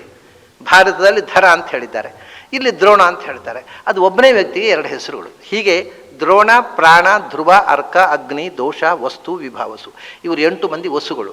ಇವರು ಅಷ್ಟವಸುಗಳೇ ಪ್ರಾತಃ ಕಾಲದ ಅಷ್ಟಾಕ್ಷರ ಮಂತ್ರದಿಂದ ಗಾಯತ್ರಿ ಛಂದಸ್ಸಿನಿಂದ ಆರಾಧನೆ ಮಾಡುವ ಯಜನ ಪ್ರಾತಃ ಸವನ ಉಂಟಲ್ಲ, ಅದರ ದೇವತೆಗಳು. ಹಾಗೇನೆ ಅಗ್ನಿ ವಾಯು ಆದಿತ್ಯ, ಅದರ ಭೂಸ್ಥಾನದಲ್ಲಿ ಉಪಾಸನೆ ಮಾಡಬೇಕಾದಂಥ ಭಗವಂತನ ಪ್ರತೀಕ ಅಗ್ನಿ. ನಾವು ಅಗ್ನಿಯಲ್ಲೇ ತಾನೇ ಪೂಜೆ ಮಾಡೋದು. ಆ ದೃಷ್ಟಿಯಿಂದಲೂ ಅಗ್ನಿ ಬರಬೇಕು. ವಸುಗಳ ಉಲ್ಲೇಖ 2 ವಿಧದಿಂದಲೂ ಈಗ ಅಗ್ನಿ, ರುದ್ರ ಆಯಿತು, ಆದಿತ್ಯ ಆದಮೇಲೆ ಬರಬೇಕಾದವ. ವಸೂನಾಂ ಪಾವಕಶ್ಚಾಸ್ಮಿ. ವಸುಗಳಲ್ಲಿ ಅಗ್ನಿ ಎನ್ನುವನು ಉಳಿದ 7 ಮಂದಿಗಿಂತ ಎತ್ತರದಲ್ಲಿ ಹೇಗೆ ನಿಂತ. ಈಗ ಸನಕ ಸನಂದನ ಸನಾತನ ಸನತ್ಕುಮಾರ್ 4 ಜನರು ಒಟ್ಟಿಗೆ ಸೃಷ್ಟಿಯಾದವರು. ಆದರೆ ಸನಕ ಸನಂದನ ಸನಾತನರು ಎಲ್ಲೋ ಇದ್ದಾರೆ, ಕೆಳಗೆ 18 ಮೆಟ್ಲಿಗೆ ಕೆಳಗಿದ್ದಾರೆ. ಇವನು ಸನತ್ ಕುಮಾರ ಇಂದನು 8ನೇ ಮೆಟ್ಲಲ್ಲಿದ್ದಾನೆ. ಇದ್ದಕ್ಕಿದ್ದಾಗೆ ಅವನಿಗೆ ಅಷ್ಟು ಅಪ್ಲಿಫ್ಟ್ಮೆಂಟ್ ಹೇಗೆ ಬಂತು? ಆ ಜೀವವನ್ನು ಸೃಷ್ಟಿ ಯೋಗ್ಯತೆ ಅದು. ಅಲ್ಲಿ ಅಷ್ಟು ಎತ್ತರದಲ್ಲಿ ಅಲ್ಲಿ ವಿಶಿಷ್ಟವಾದ ಸನ್ನಿಧಾನ ಭಗವಂತನದು. ಏನು? ಸನತ್ ಕುಮಾರ ನಾಮಕನಾದ ಭಗವಂತನ ಒಂದು ರೂಪವೇ ಸನತ್ ಕುಮಾರನಲ್ಲಿ ಸನ್ನಿಹಿತವಾಗಿದೆ. ಹಾಗೆ ಸನಕ ಸನಂದನ ಸನಾತನಲ್ಲಿಲ್ಲ. ಈಗ ನಿಮಗೊಂದು ದೃಷ್ಟಾಂತ ಕೊಡುವುದಿದ್ದರೆ, ಪಾಂಡವನಾಂ ಧನಂಜಯ ಅಂತ ಬರುತ್ತಲ್ಲ, ಏನು ವಿಶೇಷ? ಭೀಮಸೇನ ಅಂತ ಹೇಳಬೇಕಿತ್ತಲ್ವ ಅಂತ ಕೆಲವರದು. ಏನ್ರಿ ಕೃಷ್ಣ ಪಾಂಡವನಾಂ ಧನಂಜಯ ಅಂತ ಹೇಳಿಬಿಟ್ಟ, ನಮ್ಮ ಭೀಮಸೇನರನ್ನು ಹೇಳಲೇ ಇಲ್ಲ ಅಂತ ಭೀಮಸೇನಾಚಾರ್ಯ ಬೇಜಾರು. ನಮ್ಮ ಭೀಮಸೇನ ಹೆಸರೇ ಹೇಳಲಿಲ್ಲ, ಏನು ಕಥೆ ಅಂತ. ಇನ್ನೂ ಕೆಲವ್ರದ್ದು ಆಕ್ಷೇಪ ಏನು ಗೊತ್ತುಂಟಾ? ಇದೂ ಅಲ್ಲ, ಈ ಕೃಷ್ಣ ಉಪದೇಶ ಮಾಡಿದಲ್ವ, ಉಪದೇಶ ಮಾಡುವಾಗ ಅರ್ಜುನನಿಗೆ ಯಾಕೆ ಉಪದೇಶ ಮಾಡಿದ್ದು? ಭೀಮಸೇನ ದೇವರು ಇರುವಾಗ, ಅಂಥ ಯೋಗ್ಯ ಅಧಿಕಾರಿಗಳಿರುವಾಗ ಅವರನ್ನು ಬಿಟ್ಟು ಅರ್ಜುನಿಗೆ ಯಾಕೆ ಹೇಳಿತ್ತು ಅಂತ. ನಾನು ಹೇಳಿದೆ, ಸ್ವಾಮಿ ಇದು ಇಷ್ಟು ದೊಡ್ಡ ಪ್ರಶ್ನೆ ಮಾಡಬಾರ್ದು ನೀವು. ಯಾಕೆಂದರೆ ಏನೋ ನಿಮ್ಮ ಸ್ವಲ್ಪ ಬುದ್ಧಿ ಇದೆ ಅಂತ ತಿಳ್ಕೊಂಡಿರ್ತೇವೆ ನಾವು ಕೇಳೋರಿಗೆ. ಇಷ್ಟು ದೊಡ್ಡ ಪ್ರಶ್ನೆ ಮಾಡಿ ನಮಗೆ ಡಿಸಪಾಯಿಂಟ್ಮೆಂಟ್ ಆಗಿಬಿಡುತ್ತೆ. ಯಾಕೆಂದರೆ ಯಾರು ದೊಡ್ಡರೋ ಅವರು ಪ್ರಶ್ನೆ ಹಾಕ್ತಾರೆ, ಯಾರಿಗೆ ಗೊತ್ತಿಲ್ಲ ಅವರಿಗೆ ಉತ್ತರ ಕೊಡೋದು. ಸೀನಿಯಾರಿಟಿ ಮೇಲೆ ಉತ್ತರ ಕೊಡೋದಲ್ಲ. ಭೀಮಸೇನ ಸೀನಿಯರು ಅಲ್ಲ, ಒಳ್ಳೆ ಕಷ್ಟ ಆಯಿತು. ಕ್ಲಾಸ್ನಲ್ಲಿ ಒಬ್ಬ ಹುಡುಗ ಪ್ರಶ್ನೆ ಹಾಕ್ತಾನೆ, ಏಯ್ ನೀನು ಕೂತ್ಕೋ, ಸೀನಿಯರ್ ಮೋಸ್ಟ್ ನೀನು ಕೇಳು ಅಂತ ಹೇಳೋದ. ಅಲ್ಲ, ಯಾರಿಗೆ ಗೊತ್ತಿಲ್ಲ ಅವನು ಹೇಳಿ. ಅರ್ಜುನನಿಗೆ ಗೊತ್ತಿಲ್ಲ, ಪ್ರಶ್ನೆ ಹಾಕಿದ. ಭೀಮಸೇನಿಗೆ ಪ್ರಶ್ನೆ ಬರಲಿಲ್ಲ, ಅವನಿಗೆ ಉತ್ತರ ಯಾಕೆ ಕೊಡಬೇಕು? ಇಷ್ಟು ಕಾಮನ್ ಸೆನ್ಸ್ ಇಲ್ಲ. ಭೀಮಸೇನ ದೇವರು ಯೋಗ್ಯತೆಯಲ್ಲಿ ದೊಡ್ಡವರಲ್ವ, ಅವ್ರು ಯಾಕೆ ಹೇಳಲಿಲ್ಲ? ಒಳ್ಳೆ ಕಷ್ಟ ಆಯ್ತಲ್ಲ. ಭೀಮಸೇನಿಗೆ ಪ್ರಶ್ನೆ ಬರಲಿಲ್ಲ, ಅವ್ರು ಯಾಕೆ ಹೇಳಬೇಕು? ಯಾರಿಗೆ ಜಿಜ್ಞಾಸೆ ಬಂತು ಅವ್ರಿಗೆ ಹೇಳಬೇಕಲ್ವ. ಅದೊಂದು ಸೀನಿಯಾರಿಟಿ ಮೇಲೆ ಅಪಾಯಿಂಟ್ಮೆಂಟ್ ಅದು. ಅಥವಾ ಅವನಿಗೆ ಬಂದು ಭೀಮಸೇನ ದೇವರು ನಾ ಯುದ್ಧ ಮಾಡೋಲ್ಲ ಅಂತ ಅರ್ಜುನಿಗೆ ಗೊಂದಲ ಆಗಿದ್ದರೆ ಭೀಮಸೇನಿಗೆ ಹೇಳಬೇಕು. ಭೀಮಸೇನಿಗೆ ಗೊಂದಲವೇ ಆಗಲಿಲ್ಲ, ಅವನು ಕ್ಲೀನಾಗಿ ಯುದ್ಧ ಮಾಡ್ತಾ ಇದ್ದ. ಎಷ್ಟು ವಿಚಿತ್ರ ಅಂತಂದರೆ, ಭೀಮಸೇನನ ಮಗ ಘಟೋತ್ಕಜ ಮೊಮ್ಮಗ ನಿಷ್ಠ್ಯ ಸತ್ತಾಗ ಹತ್ತದ್ದು ಅರ್ಜುನ ಹೊರತು ಭೀಮಸೇನ ಅಲ್ಲ. ನೀವು ನೋಡಿ ಮಹಾಭಾರತದಲ್ಲಿ ಒಂದು ಕರ್ತವ್ಯಕ್ಕೆ ಇಳಿದ ಮೇಲೆ ನಿರ್ವಂಚನೆಯಿಂದ ಮಾಡ್ತಾವ. ತನ್ನ ಮಕ್ಕಳು ಸತ್ತಾಗ ಅವನು ಅಳ್ಳಿಲ್ಲ. ಯಾಕೆಂದರೆ ನನಗೆ ಅಳೋ ರೈಟ್ ಇಲ್ಲಪ್ಪ, ಯಾಕೆ? ನನ್ನ ಶತ್ರುವಿನ ಮಕ್ಕಳು ಸತ್ತಾಗ ನಾನು ಅಳ್ಳಿಲ್ಲ, ನನ್ನ ಮಕ್ಕಳು ಸತ್ತಾಗ ನಾನು ಅಳಬಾರ್ದು ಅಂತ. ಅದು ಅರ್ಜುನ ಆಗಲ್ಲ. ಶತ್ರುವಿನ ಮಕ್ಕಳು ಸತ್ತಾಗ ಖುಷಿಪಟ್ಟ, ತನ್ನ ಮಕ್ಕಳು ಸತ್ತಾಗ ಓ ಅಂತ ಹೋಗಿದ. ಅದಕ್ಕೆ ಅವನಿಗೆ ಉಪದೇಶದ ಅಗತ್ಯ ಬಂತು. ಸೊ ಯಾರಿಗೆ ಗೊಂದಲ ಉಂಟು ಅವರಿಗೆ ಉಪದೇಶ ಮಾಡಬೇಕಾ? ಸೀನಿಯಾರಿಟಿ ಮೇಲೆ ಭೀಮಸೇನ ಯಾಕೆ ಮಾಡಲಿಲ್ಲ? ಅಲ್ಲ, ಇಂಥ ಪ್ರಶ್ನೆ ಹಾಕುವುದೇ ದಡ್ಡತನ ಅಲ್ವ? ಆಮೇಲೆ ಭೀಮಸೇನೂ ಆಯಿತು. ಹೇಳುವಾಗಲೂ ಅರ್ಜುನ ಹೇಳಿಲ್ಲ. ವಿಶೇಷ ಏನು ಗೊತ್ತುಂಟ? ಪಂಚ ಪಾಂಡವರಲ್ಲಿಯೂ ಭಗವಂತನ ಸನ್ನಿಧಾನ ಉಂಟು, ಅದೊಂದು ವಿಶೇಷ. ಅಷ್ಟ ಅಲ್ಲದೆ ಅರ್ಜುನನಲ್ಲಿ ಒಂದು ವಿಶೇಷ ಸನ್ನಿಧಾನ ಉಂಟು, ಅದು ವಿಶೇಷ. ಅದು ಆ ಅವತಾರದಲ್ಲಿ ಅರ್ಜುನನ ಉದ್ಧಾರಕ್ಕೋಸ್ಕರ ಒಂದು ವಿಶೇಷ ಸನ್ನಿಧಾನ, ಅದು ಉಳಿದ ಪಾಂಡವರಲ್ಲಿ ಇಲ್ಲ. ಅದಕ್ಕೋಸ್ಕರ ಪಾಂಡವಾನಾಂ ಧನಂಜಯ ಅಂತ ನಾನು ವಿಶೇಷ ವಿಭೂತಿ ರೂಪದಿಂದ ಅರ್ಜುನನಲ್ಲಿ ಸನ್ನಿಹಿತನಾಗಿದ್ದೇನೆ. ಆ ನರನಾಮಕ ರೂಪ, ಅರ್ಜುನನಲ್ಲಿ ಇಂದ್ರಾವಿಷ್ಟವಾದ ಒಂದು ರೂಪ ಇದೆ, ನರನಾಮಕವಾದ ಒಂದು ವಿಶೇಷ ರೂಪ ಇದೆ. ಅದು ಅರ್ಜುನಲ್ಲಿ ಮಾತಿಡುವುದು, ಧರ್ಮರಾಜನಲ್ಲಿ, ಭೀಮನಲ್ಲಿ, ನಕುಲ ಸಹದೇವರಲ್ಲಿ ಇಲ್ಲ. ಅದಕ್ಕೋಸ್ಕರ ಪಾಂಡವನಾಂ ಧನಂಜಯ ಅಂತ ಹೇಳ್ತಾರೆ. ಇದೆಲ್ಲ ಹಾಗೇನೆ ಒಂದೊಂದು ಸಂದರ್ಭದಲ್ಲಿ ಒಂದೊಂದು ವಿಶೇಷ ಅರ್ಥವನ್ನು ಇಟ್ಟುಕೊಂಡು ಆ ವೈಶಿಷ್ಟ್ಯ ಇಲ್ಲಿ ಹಾಗೆ. ಅರ್ಜುನ ಶ್ರೇಷ್ಠ, ಸನಕ, ಸನಂದನ, ಸನಾತನ, ಇವ್ರು ಮೂರು ಮಂದಿ ಎಲ್ಲೋ ಕೆಳಗೆ 18 ಕಕ್ಷೆಯಿಂದ ಕೆಳಗಿದ್ದಾರೆ. ಇವನು 8ನೇ ಕಕ್ಷೆಯಲ್ಲಿ ನಿಂತ ಸನತ್ಕುಮಾರ. ಸನತ್ಕುಮಾರ ನಾಮಕವಾದ ವಿಶೇಷ ರೂಪ ಅವನಲ್ಲಿ. ಸ್ವಯಂ ಭಗವಂತನದ್ದೇ ಸನತ್ಕುಮಾರ ಅಂತ ಒಂದು ಅವತಾರ ಇದೆ. ಸನತ್ಕುಮಾರ ಅಂತ ಭಗವಂತನ ಮಗನದ್ದು ಒಂದು ಅವತಾರ ಇದೆ. ಸನತ್ಕುಮಾರ ಅಂದರೆ ಭಾಳ ವಿಚಿತ್ರ, ಅವನು ಭಾರಿ ಭಾಗ್ಯಶಾಲಿ ನೋಡಿ. ಅವನು ಸ್ಕಂದ ಅಂತ, ರುದ್ರಪುತ್ರನಾಗಿ ಅವನೇ ಸ್ಕಂದ, ವಿಷ್ಣುಪುತ್ರನಾಗಿ ಅವನೇ ಪ್ರದ್ಯುಮ್ನ, ಬ್ರಹ್ಮಪುತ್ರನಾಗಿ ಅವನೇ ಸನತ್ಕುಮಾರ. 3 ತ್ರಿಮೂರ್ತಿಗಳಲ್ಲಿಯೂ ಮಗನಾಗಿ ಹುಟ್ಟುವ ಭಾಗ್ಯ ಪಡೆದ ಮಹಾದೇವತೆ ಅವನು ಸನತ್ಕುಮಾರ. ಸ್ಕಂದ, ಪ್ರದ್ಯುಮ್ನ, ಅವನಲ್ಲಿ ಸನತ್ಕುಮಾರ ನಾಮಕ ಭಗವಂತನ ವಿಶೇಷ ಅವತಾರ, ಅವನ ಆವೇಶ. ಹಾಗಾಗಿ ಅದೇ ಥರ ಇಲ್ಲಿ ಪಾವಕ ಇಡೀ ಜಗತ್ತನ್ನು ಪಾವನಗೊಳಿಸತಕ್ಕಂಥ ಶಕ್ತಿಯಾಗಿ ನಾನು ಅಗ್ನಿಯಲ್ಲಿ ತುಂಬಿದ್ದೇನೆ ಅಂತ. ಆದ್ದರಿಂದ ಅಷ್ಟವಸುಗಳಲ್ಲಿ ಅಗ್ನಿ ದೊಡ್ಡವನಾಗಿಬಿಟ್ಟ. ನನ್ನ ಮುಖ್ಯ ಭೂಮಿಯಲ್ಲಿ ನನ್ನ ಆರಾಧನೆಗೆ ಮುಖ್ಯ ಪ್ರತೀಕ ಅವನು. ಯಾಕೆಂದರೆ ಅವನು ಪಾವಕ. ಹೌದಲ್ಲ? ವಿಷಯ ಏನು ಗೊತ್ತುಂಟ? ಈ ಪಾವಕ ಅನ್ನೋ ಶಬ್ದವನ್ನು ಬಳಸಿದ್ರಿಂದ ಕೃಷ್ಣ ಸೂಚಿಸುವಂಥ ನಾವು ದೇವರನ್ನು ಅಗ್ನಿಯಲ್ಲೇ ಯಾಕೆ ಉಪಾಸನೆ ಮಾಡಬೇಕು? ಯಾಕೆಂದರೆ ದೇವರು ಅಂದರೆ ಏನು ಕಾನ್ಸೆಪ್ಟ್ ನಮ್ಮದು? ಒಂದು, ಅದು ಜ್ಯೋತಿಷಾಂ ಜ್ಯೋತಿ. ಎರಡನೇದ್ದು, ಅದು ಪವಿತ್ರಾಣಾಂ ಪವಿತ್ರಂ ಯಹ ಮಂಗಲಾನಾಂಚ ಮಂಗಲಂ. ಅದು ಎಲ್ಲವನ್ನೂ ಪಾವನಗೊಳಿಸುವ ಶಕ್ತಿ ದೇವರು ಅಂದರೆ. ನಮಗೆ ಹಾಗಾದರೆ ಲೋಕದಲ್ಲಿರುವ ಯಾವ ವಸ್ತು ಆಗಬಹುದು? ಮಣ್ಣು ಉಪಯೋಗ ಇಲ್ಲ. ಯಾಕೆಂದರೆ ಮಣ್ಣು ಪಾವನಗೊಳಿಸೋದಲ್ಲ, ಕೊಳಕು ಮಾಡುವಂಥದ್ದು. ನೀವು ಕೈ ಹಾಕಿದರೆ ಕೈಯೆಲ್ಲ ಕೆಸರೆ, ಮಣ್ಣು ಅಲ್ಲ. ಹಾಗಾದರೆ ಮಣ್ಣು ಕೆಸರಾದರೂ ಕೂಡ ನೀರು ಹಾಕಿದರೆ ಅದು ಕ್ಲೀನ್ ಆಗುತ್ತೆ. ನೀರು ಪಾವಕ ಅಂತ ಹೇಳೋಣ, ಅದು ಅಲ್ರಿ. ಹೌದು, ಕೆಸರಿಗೆ ನೀರು ಹಾಕಿದರೆ ಕೈ ಸ್ವಚ್ಛ ಆಗುತ್ತೆ, ಆದರೆ ನೀರಿಗೆ ಕೆಸರು ಹಾಕಿದ್ರೆ ನೀರು ಕೆಸರೇ ಆಗೋದು. ಕೊಚ್ಚೆ ನೀರು ಅಂತೇವೆ ನಾವು. ಮಳೆಗಾಲದಲ್ಲಿ ನೀರು ಹರ್ಕೊಂಡು ಹೋದಾಗ ಕೆಸರನ್ನೆಲ್ಲ ಕೊಚ್ಚಿಕೊಂಡು, ನೀರು ಕೊಚ್ಚೆ, ನೀರು ಸ್ವಚ್ಛ ಅಲ್ಲ, ನೀರು ಕೊಳಕೆ. ಹಾಗಾದರೆ ಯಾವುದು? ಮಣ್ಣಲ್ಲ, ನೀರಲ್ಲ. ಮತ್ತು ಗಾಳಿ, ಆಕಾಶ ಅದು ಕಣ್ಣಿಗೆ ಕಾಣೋದು. ನಮ್ಮ ಪ್ರತೀಕದಲ್ಲಿ ಸ್ವಚ್ಛವಾದ ಪ್ರತೀಕ ಯಾವುದು? ಗಾಳಿ, ಆಕಾಶ ಪ್ರತೀಕವೇ ಆಗೋದಿಲ್ಲ. ಪ್ರತೀಕ ಆಗಬಹುದಾದಿರುವುದು 3: ಮಣ್ಣು, ನೀರು, ಬೆಂಕಿ. ಮಣ್ಣು ಸ್ವಚ್ಛ ಅಲ್ಲ, ಕೊಳಕು. ನೀರು ಸ್ವಚ್ಛ ಅಲ್ಲ, ಕೊಳಕಾಗತ್ತೆ. ಬೆಂಕಿ ಕೊಳಕ ಆಗೋದಿಲ್ಲ. ಅದು ಒಂದೇ ಪವಿತ್ರ. ನಮಗೆ ಕಣ್ಣಿಗೆ ಕಾಣುವ ವಸ್ತುವಿನಲ್ಲಿ ಭಗವಂತನ ಪ್ರತೀಕದ ಅನುಸಂಧಾನಕ್ಕೆ ಅರ್ಹತೆ ಇರತಕ್ಕ ಪಾವಕ ಎಲ್ಲವನ್ನು ಕ್ಲೀನ್. ಏನು? ನೀವು ಮಲವನ್ನು ಹಾಕಿ, ಸುಟ್ಟು ಬೂದಿ ನಿರ್ಮಲ. ಆಮೇಲೆ ಅದು ಮಲ ಅಂತ ದೂರ, ಅದು ಯಾರು ಮತ್ತೆ ಮಲ ಅಂತ ಅದನ್ನು ಅಸಹ್ಯ ಪಡುವುದಿಲ್ಲ. ಬೆಂಕಿಯಲ್ಲಿ ಸುಟ್ಟು ಹೋದರೆ ಅದು ವಿಭೂತಿ ಕಡೆಗೆ ಹಚ್ಕೊಳ್ಳೋದೆ, ಅದು ಶುದ್ಧ. ಆಮೇಲೆ ಯಾರು ಅದನ್ನು ವಿಭೂತಿ ಅಂತ ಹೆಸರೇ ವಿಭೂತಿ, ಆಮೇಲೆ ಅದು ಈ ಭೂತಿ ಅದು ಮತ್ತೆ. ಹಾಗಾಗಿ ಎಲ್ಲವನ್ನೂ ಸ್ವಚ್ಛಗೊಳಿಸ್ತಕ್ಕ ಶಕ್ತಿ ಅದು. ಪಾವಕಾನ್ ತಾನು ಸ್ವತಃ ತೀರ್ಥೋದಗಂಚ ವಹ್ನಿಶ್ಚ ನಾಣ್ಯತ ಶುದ್ಧಿಮರ್ಹತಃ ಅಂತ ಒಂದು ಮಾತು ಹೇಳ್ತಾನೆ ಭೌಭೂತಿ. ಬೆಂಕಿ ಅಪವಿತ್ರ ಆದರೆ ಅದನ್ನು ಮತ್ತೆ ಪವಿತ್ರ ಮಾಡೋದು ಯಾವುದರಿಂದ? ತೀರ್ಥವೇ ಅಪವಿತ್ರ ಆದರೆ ಅದಾಗಿದೆ. ಈಗ ಅವನು ಹೇಳಿದಾಗ ಈಗ ಆಗಿಬಿಟ್ಟಿದೆ. ತೀರ್ಥವೇ, ಗಂಗೆಯೇ ಇಂಪ್ಯೂರ್ ಆದರೆ, ಪೊಲ್ಯೂಟ್ ಆದರೆ ಅದನ್ನು ಯಾವುದರಿಂದ ಮತ್ತೆ ಸ್ವಚ್ಛ ಮಾಡೋದು? ನಮ್ಮ ಪಾಪಗಳನ್ನು ತೊಳೆಯುವ ಗಂಗೆ ಅದೇ ನಮ್ಮ ಪಾಪಗಳನ್ನು ಹೊತ್ತು ಅದೇ ಗೊಳಗಾಗ್ಬಿಟ್ರೆ ಮತ್ತೆ ತೊಳೆಯೋರು ಯಾರು ಅಂತ. ತೀರ್ಥೋದಕಂಚ ವಹ್ನಿಶ್ಚ ನಾಣ್ಯತ ಶುದ್ಧಿ ಮರಹದ. ಇನ್ಯಾರು ಶುದ್ಧಿ ಮಾಡಬೇಕು? ಹಾಗೆ ಇಡೀ ಜಗತ್ತನ್ನು ಸ್ವಚ್ಛಗೊಳಿಸಿ ಕ್ಲೀನ್ ಮಾಡುತ್ತೆ. ಬೆಂಕಿ ಅಂದರೆ ಮುಗಿದೋಯ್ತು, ಸ್ವಚ್ಛ. ಅದರಲ್ಲಿ ಮೈಲಿಗೆ ಇಲ್ಲ, ಅದು ಕೊಳೆ ಇಲ್ಲೇ ಇಲ್ಲ, ಏನು ಹಾಕಿದ್ರೂ ಸ್ವಚ್ಛ. ಅಂಥ ಬೆಂಕಿ. ಆದ್ದರಿಂದ ಅದು ಪವಿತ್ರಾಣಾಂ ಪವಿತ್ರಂ. ಇನ್ಯಾವುದೂ ಭಗವಂತನ ಪವಿತ್ರದಿಂದ ಪವಿತ್ರ ಅನ್ನೋ ಆ ಪಾವಕತ್ವದ ಚಿಂತನೆಗೆ ಸರಿಯಾಗಿ ಅನ್ವರ್ಥವಾಗುವ ಪ್ರತೀಕವೇ ಇಲ್ಲ ಜಗತ್ತಿನಲ್ಲಿ. ಅದಕ್ಕೋಸ್ಕರ ಅಗ್ನಿ ಪ್ರತೀಕದಲ್ಲಿ ಉಪಾಸನೆ, ವಿಶೇಷ ಸನ್ನಿಧಾನ. ಭೂಮಿಯಲ್ಲಿ ಅಗ್ನಿನಾರಾಯಣ ಅಂತ, ಅಗ್ನಿಯಲ್ಲೇ ಭಗವಂತನ ವಿಶೇಷ ಸನ್ನಿಧಾನ. ಅಗ್ನಿ ಪ್ರತೀಕದಲ್ಲಿ ಪೂಜೆ ಮಾಡಿದಷ್ಟು ಫಲ ನೀವು ಯಾವುದೇ ಪಂಚಲೋಹದ ಪ್ರತಿಮೆಯಲ್ಲಿ ಮಾಡಿದರೆ ಇಲ್ಲ ಅಂತ ಶಾಸ್ತ್ರಕಾರ ಹೇಳ್ತಾರೆ. ಪಂಚಲೋಹದ ಪ್ರತಿಮೆಯಲ್ಲಿ ಮಾಡಿದರೂ ಕೂಡ ಅಗ್ನಿಹೋತ್ರ ಅಗ್ನಿ ಮೂಲಕ ಆಹುತಿ ಕೊಟ್ಟೇ ಪೂಜೆ ಮಾಡಬೇಕು ಅಂತ ಹೇಳ್ತಾರೆ. ಯಾಕೆಂದರೆ ಭಗವಂತನ ವಿಶೇಷ ಸನ್ನಿಧಾನ ಅಗ್ನಿಯಲ್ಲಿ. ಅದಕ್ಕೆ ಕಾರಣ ಅವನು ಪಾವಕ. ಯಾವ ಉಳಿದ ಪಾವಕಗಳಿಲ್ಲ, ಎಲ್ಲವೂ ಕೊಳೆ ಮಾಡ್ತವೆ. ಇವನೊಬ್ಬರೇ ಪಾವನ ಮಾಡುವವನು. ಭಗವಂತನ ವಿಶೇಷವಾದಂಥ ಸನ್ನಿಧಾನದಿಂದ ಆ ಪವಿತ್ರಾಣಂ ಪವಿತ್ರ ಕ್ವಾಲಿಟಿಯ ಒಂದು ಸ್ವಲ್ಪ ಅಂಶ ಅಗ್ನಿಯಲ್ಲಿ ಬಂತು. ಒಂದು ಕಾರಣ ಇದು. ಇನ್ನೊಂದು ಪಾವಕ. ಪಾವಕ ಅಂದರೆ ಅವನು, ನಾವೀಗ ದೇವರಿಗೆ ಸಮರ್ಪಣೆ ಮಾಡ್ತೇವೆ. ದೇವರಿಗೆ ಸಮರ್ಪಣೆ ಮಾಡಿದಾಗ ಪಾವಕ ಅಂದರೆ ಅವನು ಪಾಚಕನೂ ಹೌದಲ್ಲ, ಬರೇ ಪಾವಕ ಅಲ್ಲ. ದೇವರಿಗೆ ಸಮರ್ಪಣೆ ಮಾಡುವಂಥ ಏನು ಆಹಾರವನ್ನು ಬೇಯಿಸುವನು ಅವನು.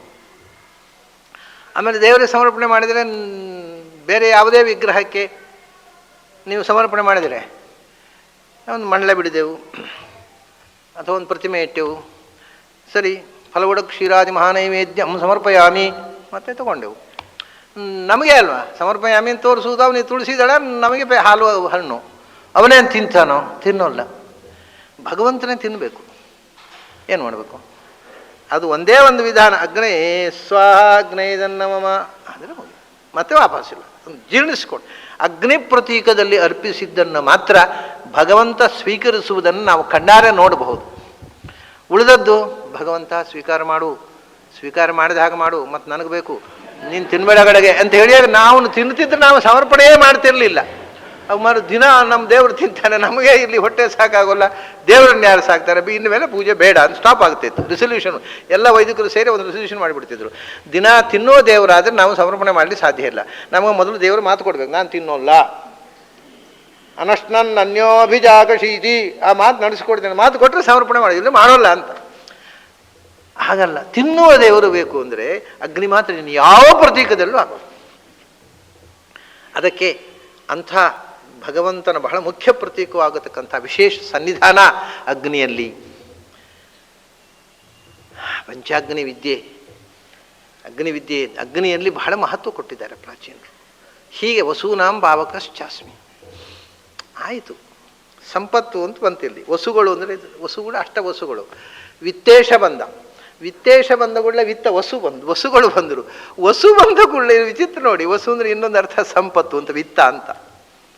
ಆ ವಸು ಅಂದರೆ ಸಂಪತ್ತು. ಈ ದೇವತೆಗಳು ಕೂಡ ಇವೆಲ್ಲ ನಮಗೆ ಜ್ಞಾನದ ಸಂಪತ್ತಿಗೆ ಪೋಷಕರಾದವರೇ, ಅದರಿಂದಲೇ ವಸುಗಳು. ಸಂಪತ್ತು ಬಂದ ಕೂಡಲೇ ಸಂಪತ್ತಿನ ನೆಲೆಯಾಗಿರ್ತಕ್ಕಂಥ ತಾಣ ಯಾವುದು ಭೂಮಿಯಲ್ಲಿ ಅದು ಬಂತು. ಮೇರು ಶಿಖರಿಣಾಮಹಂ ಅಂದರು. ಮೇರು ಯಾಕೆಂದರೆ ಅದು ಅದು ಅದಕ್ಕೆ ಹೆಸರೇನು? ಚಿನ್ನದ ಬೆಟ್ಟ, ಹೇಮಾದ್ರಿಹಿ, ಚಿನ್ನದ ಬೆಟ್ಟ. ವಸುಗಳ ನೆಲೆ ಅದು, ಬಂಗಾರದ ನೆಲೆಯಾಗಿರತಕ್ಕಂಥದ್ದು. ಅದರಿಂದ ಶಿಖರಿಗಳಲ್ಲಿ ಚಿನ್ನಾಭರಣಗಳು, ನಾನಾ ವಿಧವಾಗಿರತಕ್ಕಂಥ ಅಮೂಲ್ಯವಾದ ಬೆಲೆ ಬಾಳುವ ಮೆಟಲ್ಗಳು ತುಂಬಿರುವ ಬೆಟ್ಟಗಳಲ್ಲಿ ಮೇರು ನಾನೊಂದು. ಪಾವಕ ಆದ್ಮೇಲೆ ಮೇರುಹು. ಈರಯತೀತಿ ಈರುಹು. ಈರು ಈರು ಅಂದರೆ ಪ್ರೇರಣೆ ಮಾಡುವವ, ನಮ್ಮನ್ನು ನಿಯಂತ್ರಿಸುವವ. ಆಗ ಈರುಹು ಅಂದರೆ ನಿಯಾಮಕ, ಪ್ರೇರಕ. ಮಾ ನವಿದ್ಯತೆ ಈರುಹು ಯಶ ಸಹ ಮೇರುಹು. ಯಾರಿಗೆ ಇನ್ನೊಬ್ಬ ಪ್ರೇರಣೆ ಮಾಡುವವನಿಲ್ಲವೋ ಅವನು ಸ್ವತಂತ್ರನ, ಅವನು ಮೇರು. ಭಗವಂತನ ಹೆಸರದು. ಈ ಮೇರು ಪರ್ವತ ಅದು ಚಿನ್ನದ ಹೇರು, ಚಿನ್ನದ ಬೆಟ್ಟ. ಅದು ಚಿನ್ನದ ಬೆಟ್ಟ ಅಂದರೆ ನಿಮಗೆ ಒಂದು ಕಥೆ ಹೇಳಬೇಕು. ಚಿನ್ನದ ಬೆಟ್ಟ ಅಂತ ಸುಮ್ಮನೆ ಕಲ್ಪನೆ ಅಲ್ಲ, ಕವಿ ಕಲ್ಪನೆ ಅಲ್ಲ. ಅದಕ್ಕೆ ಸ್ವರ್ಣ ಅಚಲ ಅಂತ, ಹೇಮಾದ್ರಿ ಅಂತ ಹೇಳುವಂಥದ್ದಕ್ಕೆ ನೀವು ಸ್ವಾಮಿ ರಾಮ ಅವರ ಹೆಸರು ಕೇಳಿದ್ದೀರಿ. ನಮ್ಮ ಕಾಲದಲ್ಲೇ ಇದ್ದವರು, ಬೆಂಗಳೂರಿಗೂ ಬಂದಿದ್ದರು, ಹಿಮಾಲಯದಲ್ಲಿ ಸಾಧನೆ ಮಾಡಿದವರು, ಮೊನ್ನೆವರೆಗೆ ಬದುಕಿದ್ದವರು. ಈಗ ಈ ಈಸ್ ನೋ ಮೋರ್, ನನಗೆ ತಿಳಿದ ಹಾಗೆ. ಅವರು ಬೆಂಗಳೂರಿಗೆ ಬಂದಿದ್ದರು. ಕರ್ನಾಟಕದಲ್ಲಿ ಅನೇಕ ಬಾರಿ ಕರ್ನಾಟಕದಲ್ಲಿ ಸಂಚಾರ ಮಾಡಿದ್ದರು. ಅವರು ಸಾಧನೆ ಮಾಡುವಾಗ ಉಡುಪಿಗೆ ಬಂದಿದ್ದರು.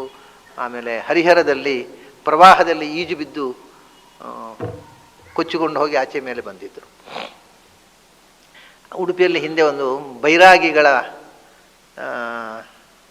ವಸತಿ ಛತ್ರ ಅಂತಿತ್ತು, ಬೈರಾಗಿಗಳ ಛತ್ರ ಅಂತ. ಈಗ ಇಲ್ಲ ಅದು. ಅದು ಈಗ ಗೆಸ್ಟ್ ಹೌಸ್ ಆಗಿದೆ. ಈಗ ಬರುವಂಥವರಿಗೆ ಯಾತ್ರಿಕರಿಗೆ ಗೆಸ್ಟ್ ಹೌಸ್ ಆಗಿದೆ. ಮುಂಚೆ ಬೈರಾಗಿಗಳಿಗೆ ಇರಲಿಕ್ಕೆ ಅಂತ ಒಂದು ಫ್ರೀ ಗೆಸ್ಟ್ ಹೌಸ್, ಅದ್ಮಾನ ಮಠದ ಜಾಗ. ಅಲ್ಲಿ ಒಂದು ಇರ್ತಿದ್ರು ಸ್ವಾಮಿ ರಾಮ ಅವರು ಗುರುಗಳು. ಯಾರಿಗೂ ಗೊತ್ತಾಗದ ಹಾಗೆ ಬಂದು ಎದ್ದು ಹೋಗ್ತಿದ್ರು. ಆ ಸ್ವಾಮಿ ರಾಮ್ ಅವರು ಕಲ್ಕತ್ತಾ ಯೂನಿವರ್ಸಿಟಿಯಲ್ಲಿ ಸೈನ್ಸ್ ಸ್ಟೂಡೆಂಟ್, ಅವರು ಗ್ರ್ಯಾಜುಯೇಟ್. ಅವರು ಹಿಮಾಲಯದ ಯೋಗಿಗಳು ಒಬ್ಬರ ಹತ್ರ ಸಾಧನೆ ಮಾಡಲಿಕ್ಕೆ ಹೋದರು. ಸಾಧನೆ ಮಾಡಿದರು. ತುಂಬ ಇಲ್ಲಿ ಬೆಂಗಳೂರಿಗೆ ಬಂದಾಗ ಅವರು ಒಂದು ಡೆಮಾನ್ಸ್ಟ್ರೇಟ್ ಮಾಡಿ ತೋರಿಸಿದ್ರು. ಯಾರಾದರೂ ಡಾಕ್ಟ್ರ್ ಇದ್ದವರು ಬನ್ನಿ ಎಂದರು. ಡಾಕ್ಟ್ರುಗಳೆಲ್ಲ ಸ್ಟೆಥೋಸ್ಕೋಪ್ ಇಟ್ಕೊಂಡು ಬನ್ನಿ ಎಂದರು. ಬಂದರು. ಇವರು ಕೂತು ಶ್ವಾಸ ನಿರೋಧ ಮಾಡಿ ಕೂತರು. ನನ್ನದು ಹಾರ್ಟ್ ಬೀಟ್ಸು ಅಥವಾ ಪಲ್ಸು ಇದ್ದರೆ ನೋಡಿ ಅಂತ ಹೇಳಿದ್ರು. ಹಾರ್ಟ್ ಬೀಟು ಇಲ್ಲ, ಪಲ್ಸು ಇಲ್ಲ. ಆಮೇಲೆ 5 ನಿಮಿಷ ಆದಮೇಲೆ ಈಗ ನೋಡಿ ಫಸ್ಟ್ ಕ್ಲಾಸ್ ಹಾರ್ಟ್ ಬೀಟ್ ಶುರುವಾಯಿತು. ಅದೆಲ್ಲ ಅಂದರೆ ನಿಮ್ಮ ವೈದ್ಯಕೀಯ ಶಾಸ್ತ್ರಕ್ಕೆ ಸಿಗದಂಥದ್ದು ಯೋಗಶಕ್ತಿ ಅದು ಅಂತ ಹೇಳಿ ಹೋಗಿದ್ವಿ. ಇವರು ಇಲ್ಲಿ ಬಂದಾಗ ಅದನ್ನು ಮಾಡಿ ತೋರಿಸಿದ್ರು. ಹೀಗೆ ಅವರು ಸೈನ್ಸ್ ಸ್ಟೂಡೆಂಟಾಗಿ ಅಭ್ಯಾಸ ಮಾಡಿ ಆಮೇಲೆ ಯೋಗಾಭ್ಯಾಸ ಮಾಡಿದವರು. ಆದರೆ ಕಲ್ಕತ್ತಾ ಯೂನಿವರ್ಸಿಟಿಯಲ್ಲಿ ಓದಿದವರು ನೋಡಿ, ಒಂದು ಈ ಕಾಲೇಜ್ ವಿದ್ಯಾರ್ಥಿಗಳ ಒಂದು ಶೋಕಿ ಖಯಾಲಿ ಇತ್ತಂತೆ ಅವರಿಗೆ. ಒಳ್ಳೆ ಡ್ರೆಸ್ ಮಾಡೋದು ನೀಟಾಗಿ. ಕಾಲೇಜಿಗೆ ಹೋದಾಗಲೂ ನೀಟಾಗಿ ಡ್ರೆಸ್ ಮಾಡಿದ್ರೆ ಮತ್ತೆ ಯಾವಾಗ ಮಾಡೋದು? ಒಳ್ಳೆ ನೀಟಾಗಿ. ಮತ್ತು ಯಾಕಂದರೆ ಕಾಲೇಜಿನಲ್ಲಿ ಹುಡುಗಿಯರು ಇರ್ತಾರೆ, ಇವರು ಒಳ್ಳೆ ಸನ್ಯಾಸಿಗಳಾಗಿ ಹೋಗ್ಲಿಕ್ಕಾಗುತ್ತೆ. ಒಳ್ಳೆ ಚಂದದ ಡ್ರೆಸ್ಸು, ಒಳ್ಳೆ ಗರಿ ಪ್ಯಾಂಟು, ಸಿಲ್ಕು, ದಿನಕ್ಕೊಂದು ಬಣ್ಣ ಎಲ್ಲ ಮಾಡ್ತಿದ್ದರು. ಸ್ವಲ್ಪ ಆ ವೇಷಭೂಷಣಗಳಲ್ಲಿ ತುಂಬ ಆಸಕ್ತಿ ಇತ್ತು ಅವರಿಗೆ. ಇವರು ಗುರುಗಳ ಹತ್ರ ಹೋದಾಗ ದಿನಕ್ಕೊಂದು ವೇಷ ಹಾಕೊಂಡು ಹೋಗ್ತಿದ್ದಂತೆ. ಹಿಮಾಲಯದ ಗುರುಗಳ ಹತ್ರ ಅವರ ಎಜುಕೇಷನ್ ಮುಗಿದ ಮೇಲೆ ಕೂಡ. ಮತ್ತು ಶ್ರೀಮಂತ ಮನೆತನ, ಮನೆಯಲ್ಲಿ ಬೇಕಾಷ್ಟು ಸಂಪತ್ತಿತ್ತು. ಕಾಲೇಜಿನಲ್ಲಿ ಓದಿದಂಥ ಮಾಡರ್ನ್ ಎಜುಕೇಷನ್ ಇತ್ತು. ಈ ಖಯಾಲಿ ಇತ್ತು. ಈ ಗುರುಗಳು ಒಂದು ದಿವಸ ಹೇಳಿದ್ರಂತೆ, ನಿನಗೆ ಯಾವುದು ಬೇಕು ಅಂತ ತೀರ್ಮಾನ ಮಾಡಿ ನಾಳೆ ಬಾ. ಇದು ಬರೆದಿದ್ದಾರೆ ಅವರು ತನ್ನ ಜೀವನಾನುಭವದಲ್ಲಿ ಬರೆದಿದ್ದಾರೆ. ಯಾವುದು ಬೇಕು ಅಂತ ತೀರ್ಮಾನ ಮಾಡಿ ನಾಳೆ ಬಾ. ನಿನಗೆ ಈ ಖಯಾಲಿ ಜೀವನವೇ ಬೇಕೋ, ಶ್ರೀಮಂತ ಜೀವನ, ದಿನಕ್ಕೊಂದು ಡ್ರೆಸ್ ಮಾಡಿಕೊಂಡು ಒಳ್ಳೆ ಮಜವಾಗಿ ಬದುಕಬೇಕು ಅಂತ ಆಸೆ ಉಂಟೋ, ಬಾ. ಇಲ್ಲಿ ಅಪೂರ್ವವಾದ ಶಿಖರದಲ್ಲಿ ಮನುಷ್ಯ ಮಾತ್ರಕ್ಕೆ ಗೊತ್ತಿಲ್ಲದೆ ಇರತಕ್ಕ ಸಂಪತ್ತಿನ ರಾಶಿ ಇದೆ. ಈ ಬೆಟ್ಟದ ಏಕಾಂತದ ಶಿಖರಗಳಲ್ಲಿ ನೀನು ಬೇಕಾದಷ್ಟು ಇಟ್ಕೊಂಡು ಹೋಗು, ನಾಳೆ ಕರ್ಕೊಂಡು ಹೋಗಿ ತೋರಿಸ್ತೇನೆ. ಪ್ರಪಂಚದಲ್ಲೇ ಶ್ರೀಮಂತನಾಗಿ ಬದುಕು. ಇಲ್ಲ ಯೋಗ ಸಾಧನೆ ಬೇಕು ಅಂತ ಉಂಟೋ, ಈ ಖಯಾಲಿ ಕಳಿಸಿ ನಾಳೆ ಲಂಗೋಟಿ ಉಟ್ಟು ಬಾ. ಎರಡರಲ್ಲಿ ಒಂದು ಆಯ್ಕೆ, ಅದು ಬೇಕು ಇದು ಬೇಕು ಅಂತ ನನಗೆ ಬರಬೇಡ ಅಂದರು ಅವರು. ಕಡೆ ಮರು ದಿವಸ ಅವರು ಲಂಗೋಟಿ ಉಟ್ಕೊಂಡು ಹೋದರು, ನನಗೆ ಬೇಡ ಅಂತ. ಅವರು ಹೇಳಿದರು, ಈ ಬೆಟ್ಟದ ಶಿಖರಗಳಲ್ಲಿ ಪ್ರಪಂಚದ ಯಾರ ಕಣ್ಣಿಗೂ ಬೀಳದ ಅಪಾರವಾದ ಸಂಪತ್ತಿನ ರಾಶಿ ಇದೆ. ಇದು ಧರ್ಮರಾಜನೇ ಗೊತ್ತಿತ್ತು. ಅವನು ಕೊನೆಗೆ ಅಶ್ವಮೇಧ ಯಾಗ ಮಾಡಬೇಕಾಗಿದ್ದರೆ ಸಂಪತ್ತು, ಯುದ್ಧದಲ್ಲಿ ಪೂರ್ತಿ ಸಂಪತ್ತು ನಾಶ ಆದಾಗ ಆ ಬೆಟ್ಟಗಳ ಸಾಲಿನಲ್ಲಿ ಹುದುಗಿದ್ದಂತಹ ಸಂಪತ್ತನ್ನು ತರಿಸಿ ಮಾಡಿದ ಯಜ್ಞ ಅಂತ ಮಹಾಭಾರತನ ಹೇಳ್ತಾರೆ. ಧರ್ಮರಾಜನಿಗೆ ಗೊತ್ತಿತ್ತು. ಈಗ ಹಿಮಾಲಯದಲ್ಲಿ ತಪಸ್ಸು ಮಾಡುವ ಕೆಲವು ಯೋಗಿಗಳಿಗೆ ಗೊತ್ತಿದೆ, ಅವರು ಮುಟ್ಟುವುದಿಲ್ಲ. ಯಾಕೆಂದರೆ ಅವರಿಗೆ ಅದು ಕಲ್ಲು ಮಣ್ಣಿನಷ್ಟೇ ಮಹತ್ವ, ಅವರಿಗೇನು ಮಹತ್ವ ಇಲ್ಲ ಅದರಲ್ಲಿ. ಆದರೆ ಅವರು ಇವನಿಗೆ ಹೇಳಿದರು, ಪ್ರಪಂಚದಲ್ಲೇ ಶ್ರೀಮಂತನಾಗು, ಎಷ್ಟು ಸಂಪತ್ತು ಬೇಕಾದರೆ ಕೊಂಡೋಗು, ಯಾರು ಕೇಳುವವರಿಲ್ಲ, ಬಿದ್ದುಕೊಂಡಿದೆ ಅಲ್ಲಿ ಸಂಪತ್ತು. ಆದರೆ ಮತ್ತೆ ನನ್ನ ಹತ್ರ ಬರಬೇಡ. ಇಲ್ಲ, ಎಲ್ಲ ಸಂಪತ್ತಿನ ಮೋಹ ತೊರಿ, ವೇಷದ ಮೋಹ ತೊರೆ, ನಾಳೆ ಲಂಗೋಟಿ ಉಟ್ಕೊಂಡು ಬಾ, ಮುಂದಿನ ಪಾಠ. ಎರಡರಲ್ಲಿ ಯಾವುದು ಅನ್ನೋ ತೀರ್ಮಾನ ಆಗಬೇಕು. ಪಾಪ ಅವರಿಗೆ ಯೋಗದಲ್ಲಿ ಆಸಕ್ತಿ ಇತ್ತು, ಜೀವಯೋಗ್ಯತೆ ಚೆನ್ನಾಗಿತ್ತು. ನನಗೆ ಬೇಡ, ಸಂಪತ್ತು ಬೇಡ ಅಂತ ತ್ಯಾಗ ಮಾಡಿ ಮರುದಿವಸ ಲಂಗೋಟಿ ಉಟ್ಟು ಅವ್ರ ಜೊತೆಗೆ ಸೇರಿ ಸಾಧನೆ ಮಾಡಿದರು. ಸಾಧನೆ ಮಾಡಿ ಅವರಿಗೆ ಎಲ್ಲಿ ತನಕ ಸಾಧನೆಯಲ್ಲಿ ಬೆಳೆದರು ಅಂದರೆ, ಅವರನ್ನು ನೋಡಿ ಜೋಶಿ ಮಠದಲ್ಲಿ ಅಲ್ಲಿ ಶಂಕರ ಮಠ ಇದೆ, ಚತುರಾಮನಾಯದಲ್ಲಿ ಒಂದು ಶಂಕರ ಮಠ ಜ್ಯೋತಿರ್ಮಠದಲ್ಲಿದೆ. ಅಲ್ಲಿಗೆ ಸ್ವಾಮಿಗಳಾಗಿ ಕೂಡಿಸಿದ್ರು. ಒತ್ತಾಯ ಮಾಡಿ ಎಳ್ಕೊಂಡು ಹೋಗಿ, ನಿಮ್ಮಂಥ ಸ್ವಾಮಿಗಳು ಬೇಕು ಪೀಠದಲ್ಲಿ, ನೀವು ಯೋಗ ಸಿದ್ಧರು ಬನ್ನಿ ಅಂತ ಕೂಡಿಸಿದರು. ಇವರು 15 ದಿವಸದಲ್ಲಿ ಹೇಳದೆ ಓಡಿ ಹೋಗಿದ್ದಾರೆ ಅಲ್ಲಿಂದ. ಅವರು ಬರೀತಾರೆ, ನಾನು ಅಲ್ಲೇ ಕೂತಿದ್ರೆ ನನಗೆ ಪಾದಪೂಜೆ ಕಾಣಿಕೆ ಗಲಾಟೆಯಲ್ಲಿ ನನ್ನ ಇಡೀ ಜೀವನ ಹಾಳಾಗಿ ಹೋಗ್ತಿತ್ತು, ನನ್ನ ಸಾಧನೆ ಎಲ್ಲ ನೀರನ್ನು ಹೋಗ್ತಿತ್ತು, ಅದಕ್ಕೆ ಹೇಳದೆ ಓಡಿ ಬಂದೆ ಅಂತ ಹೇಳ್ತಾರೆ. ಸಾಧ್ಯವೇ ಆಗಲಿಲ್ಲ ನನ್ನಿಂದ ಇರಲಿಕ್ಕೆ. ನನ್ನನ್ನು ಒಂದು 10 ನಿಮಿಷ ಸಾಧನೆ ಮಾಡಲಿಕ್ಕೆ ಶಿಷ್ಯರು ಬಿಡಲಿಲ್ಲ. ಈ ಶಿಷ್ಯರ ಕಾಟದಿಂದ ತಪ್ಪಿಸಿಕೊಳ್ಳೋದಕ್ಕೋಸ್ಕರ ನಾನು ಓಡಿ ಬಂದೆ ಅಂತ. ಅಂದರೆ ಒಳ್ಳೆ ಪ್ರಭಾವಿ ಸಾಧಕರವರು. ಕೊನೆಗೆ ಅವರು ತಮಾಷೆ ಏನು ಅಂದರೆ ವಿಚಿತ್ರ ನೋಡಿ, ದೈವ ಬಿಡೋಲ್ಲ. ಕೊನೆಗೆ ಋಷಿಕೇಶದಲ್ಲಿ ಅವರೇ ಒಂದು ಮಠ ಕಟ್ಟಿ, ಆ ಮಠ ಅಂದರೆ ಮಠ ಅಂತಲ್ಲ, ಆಶ್ರಮ ಏನಿಲ್ಲ, ಅವರೇ ಒಂದು ಮಠ ಕಟ್ಟಿಕೊಂಡು ಅದ್ರಲ್ಲಿ ಬಂದು ಯಾಕೆ ಕೂತರು ಕಡೆಗೆ ನಾವು ಹೀ ಇಸ್ ನೋ ಮೋರ್. ಹೀಗೆ ನಾವು ಮೇರು ಪರ್ವತ, ಮೇರುಹು ಶಿಖರಿಣಾಂ, ಸಂಪತ್ತಿನ ಸೆಲೆಯಾದ ಶಿಖರಗಳಿರುವಂಥ ಬೆಟ್ಟಗಳಲ್ಲಿ ಮೇರುವಿನಷ್ಟು ಸಂಪತ್ತಿನ ರಾಶಿ ಪ್ರಪಂಚದಲ್ಲಿ ಎಲ್ಲಿಯೂ ಇಲ್ಲ. ಇದು ಅನೇಕ ಮಂದಿ ಸಾಧಕರು ಈ ಮಾತು ಹೇಳಿದ್ದಾರೆ. ಅದಕ್ಕೋಸ್ಕರ ಈ ಘಟನೆಗಳನ್ನ ಹೇಳಿದೆ. ಇದನ್ನು ಕೃಷ್ಣ ಹೇಳಿದ. ಸಂಪತ್ತು ನೋಡಿ, ವಿತ್ತಪ ಬಂದ, ಅವನು ಅಲ್ಲಿಂದ ವಿತ್ತಪತಿ ಬಂದ ಮೇಲೆ ವಸುಗಳು ಬಂದರು, ಆಮೇಲೆ ವಸುಗಳ ನಿಧಿ ಸಂಪತ್ತು ಅಡಗಿರತಕ್ಕಂಥ ಮೇರು, ಮೇರು ಶಿಖರಿಣಾಂ ಅಹಂ. ಹೀಗೆ ಬೆಟ್ಟಗಳಲ್ಲೇ ಸಂಪತ್ತಿನ ನೆಲೆ. ಹೀಗೆ ಮನುಷ್ಯ ಮನಸ್ಸು, ದೇಹ, ಅದಕ್ಕೆ ನಿಯಾಮಕವಾಗಿರತಕ್ಕಂಥ ಒಳಗಿನ ಹೊರಗಿನ ಸಂಪತ್ತುಗಳು, ವಸುಗಳು, ಸಂಪತ್ತಿನ ಅಧಿಪತಿಯಾದ ಕುಬೇರ, ಸಂಪತ್ತಿನ ನೆಲೆ, ಅದೇ ಮೇರು ಪರ್ವತ. ಮೇರು ಅಂದರೆ ಶಬ್ದದ ಭಗವಂತನ ಉಪಾಸನೆ. ಆ ಮೇರು ಪರ್ವತದಲ್ಲಿ, ಸುಮೇರು ಹೇಮಾದ್ರಿಯಲ್ಲಿ ಮಾ ಈರುಹು, ನಿಯಾಮಕನಿಲ್ಲದೆ, ಎಲ್ಲರಿಗೂ ನಿಯಾಮಕನಾಗಿ ತನಗೆ ಇನ್ನೊಬ್ಬ ನಿಯಾಮಕನಿಲ್ಲದ ಭಗವಂತನಿದ್ದಾನೆ ಅನ್ನುವಂಥ ಚಿಂತನೆಯಿಂದ ನಾವು ಮೇರು ಪರ್ವತವನ್ನು ಮೇರು ಪರ್ವತ ಅನುಸಂಧಾನ ಮಾಡುವಾಗ ಎಷ್ಟು ಅನುಸಂಧಾನಗಳನ್ನು ಕೊಟ್ಟ ನೋಡಿ ಕೃಷ್ಣ. ಮೇರು ಅಂದರೆ ಏನು, ಅದರಲ್ಲಿರತಕ್ಕ ಭಗವಂತನ ಮೇರು ಅನ್ನೋ ಶಬ್ದದ ಅರ್ಥ ಏನು, ಇದೆಲ್ಲ ಚಿಂತನೆ ಮಾಡಿ ಅನುಸಂಧಾನ ಮಾಡಿಬಿಟ್ರೆ ಇದೊಂದು ದೊಡ್ಡ ಉಪಾಸನೆ. ಒಂದೊಂದು ಶಬ್ದದ ಈ ಉಪಾಸನೆಯ ಮೆರುಗನ್ನು ಕೃಷ್ಣ ತೋರಿಸಿಕೊಟ್ಟ ಒಂದು ಶ್ಲೋಕವನ್ನು ಇವತ್ತು ನಾವು ನೋಡಿದೆವು. ಇವತ್ತು ಸ್ವಲ್ಪ ಹೆಚ್ಚು ಹೊತ್ತಾಯಿತೇನೋ, ಆದರೂ ಅರ್ಧದಲ್ಲಿ ನಿಲ್ಲಿಸಬಾರ್ದು ಅಂತ ನಿಮ್ಮ ಮೇಲೆ ಓವರ್ ಕಾನ್ಫಿಡೆನ್ಸ್, ಮಧ್ಯದಲ್ಲಿ ನಿಲ್ಲಿಸೇಯ ಎಷ್ಟೊತ್ತು ಮಾತಾಡುವಂತ ಯಾರೂ ಕೇಳಲಿಕ್ಕಿಲ್ಲ ಅನ್ನೋ ಧೈರ್ಯದಿಂದ ಮಾತಾಡಿದೆ. ತಾಯಂದಿರಿಗೆ ಸ್ವಲ್ಪ ವಿಳಂಬ ಆಗಿದ್ದರೆ ಕ್ಷಮಿಸಬೇಕು.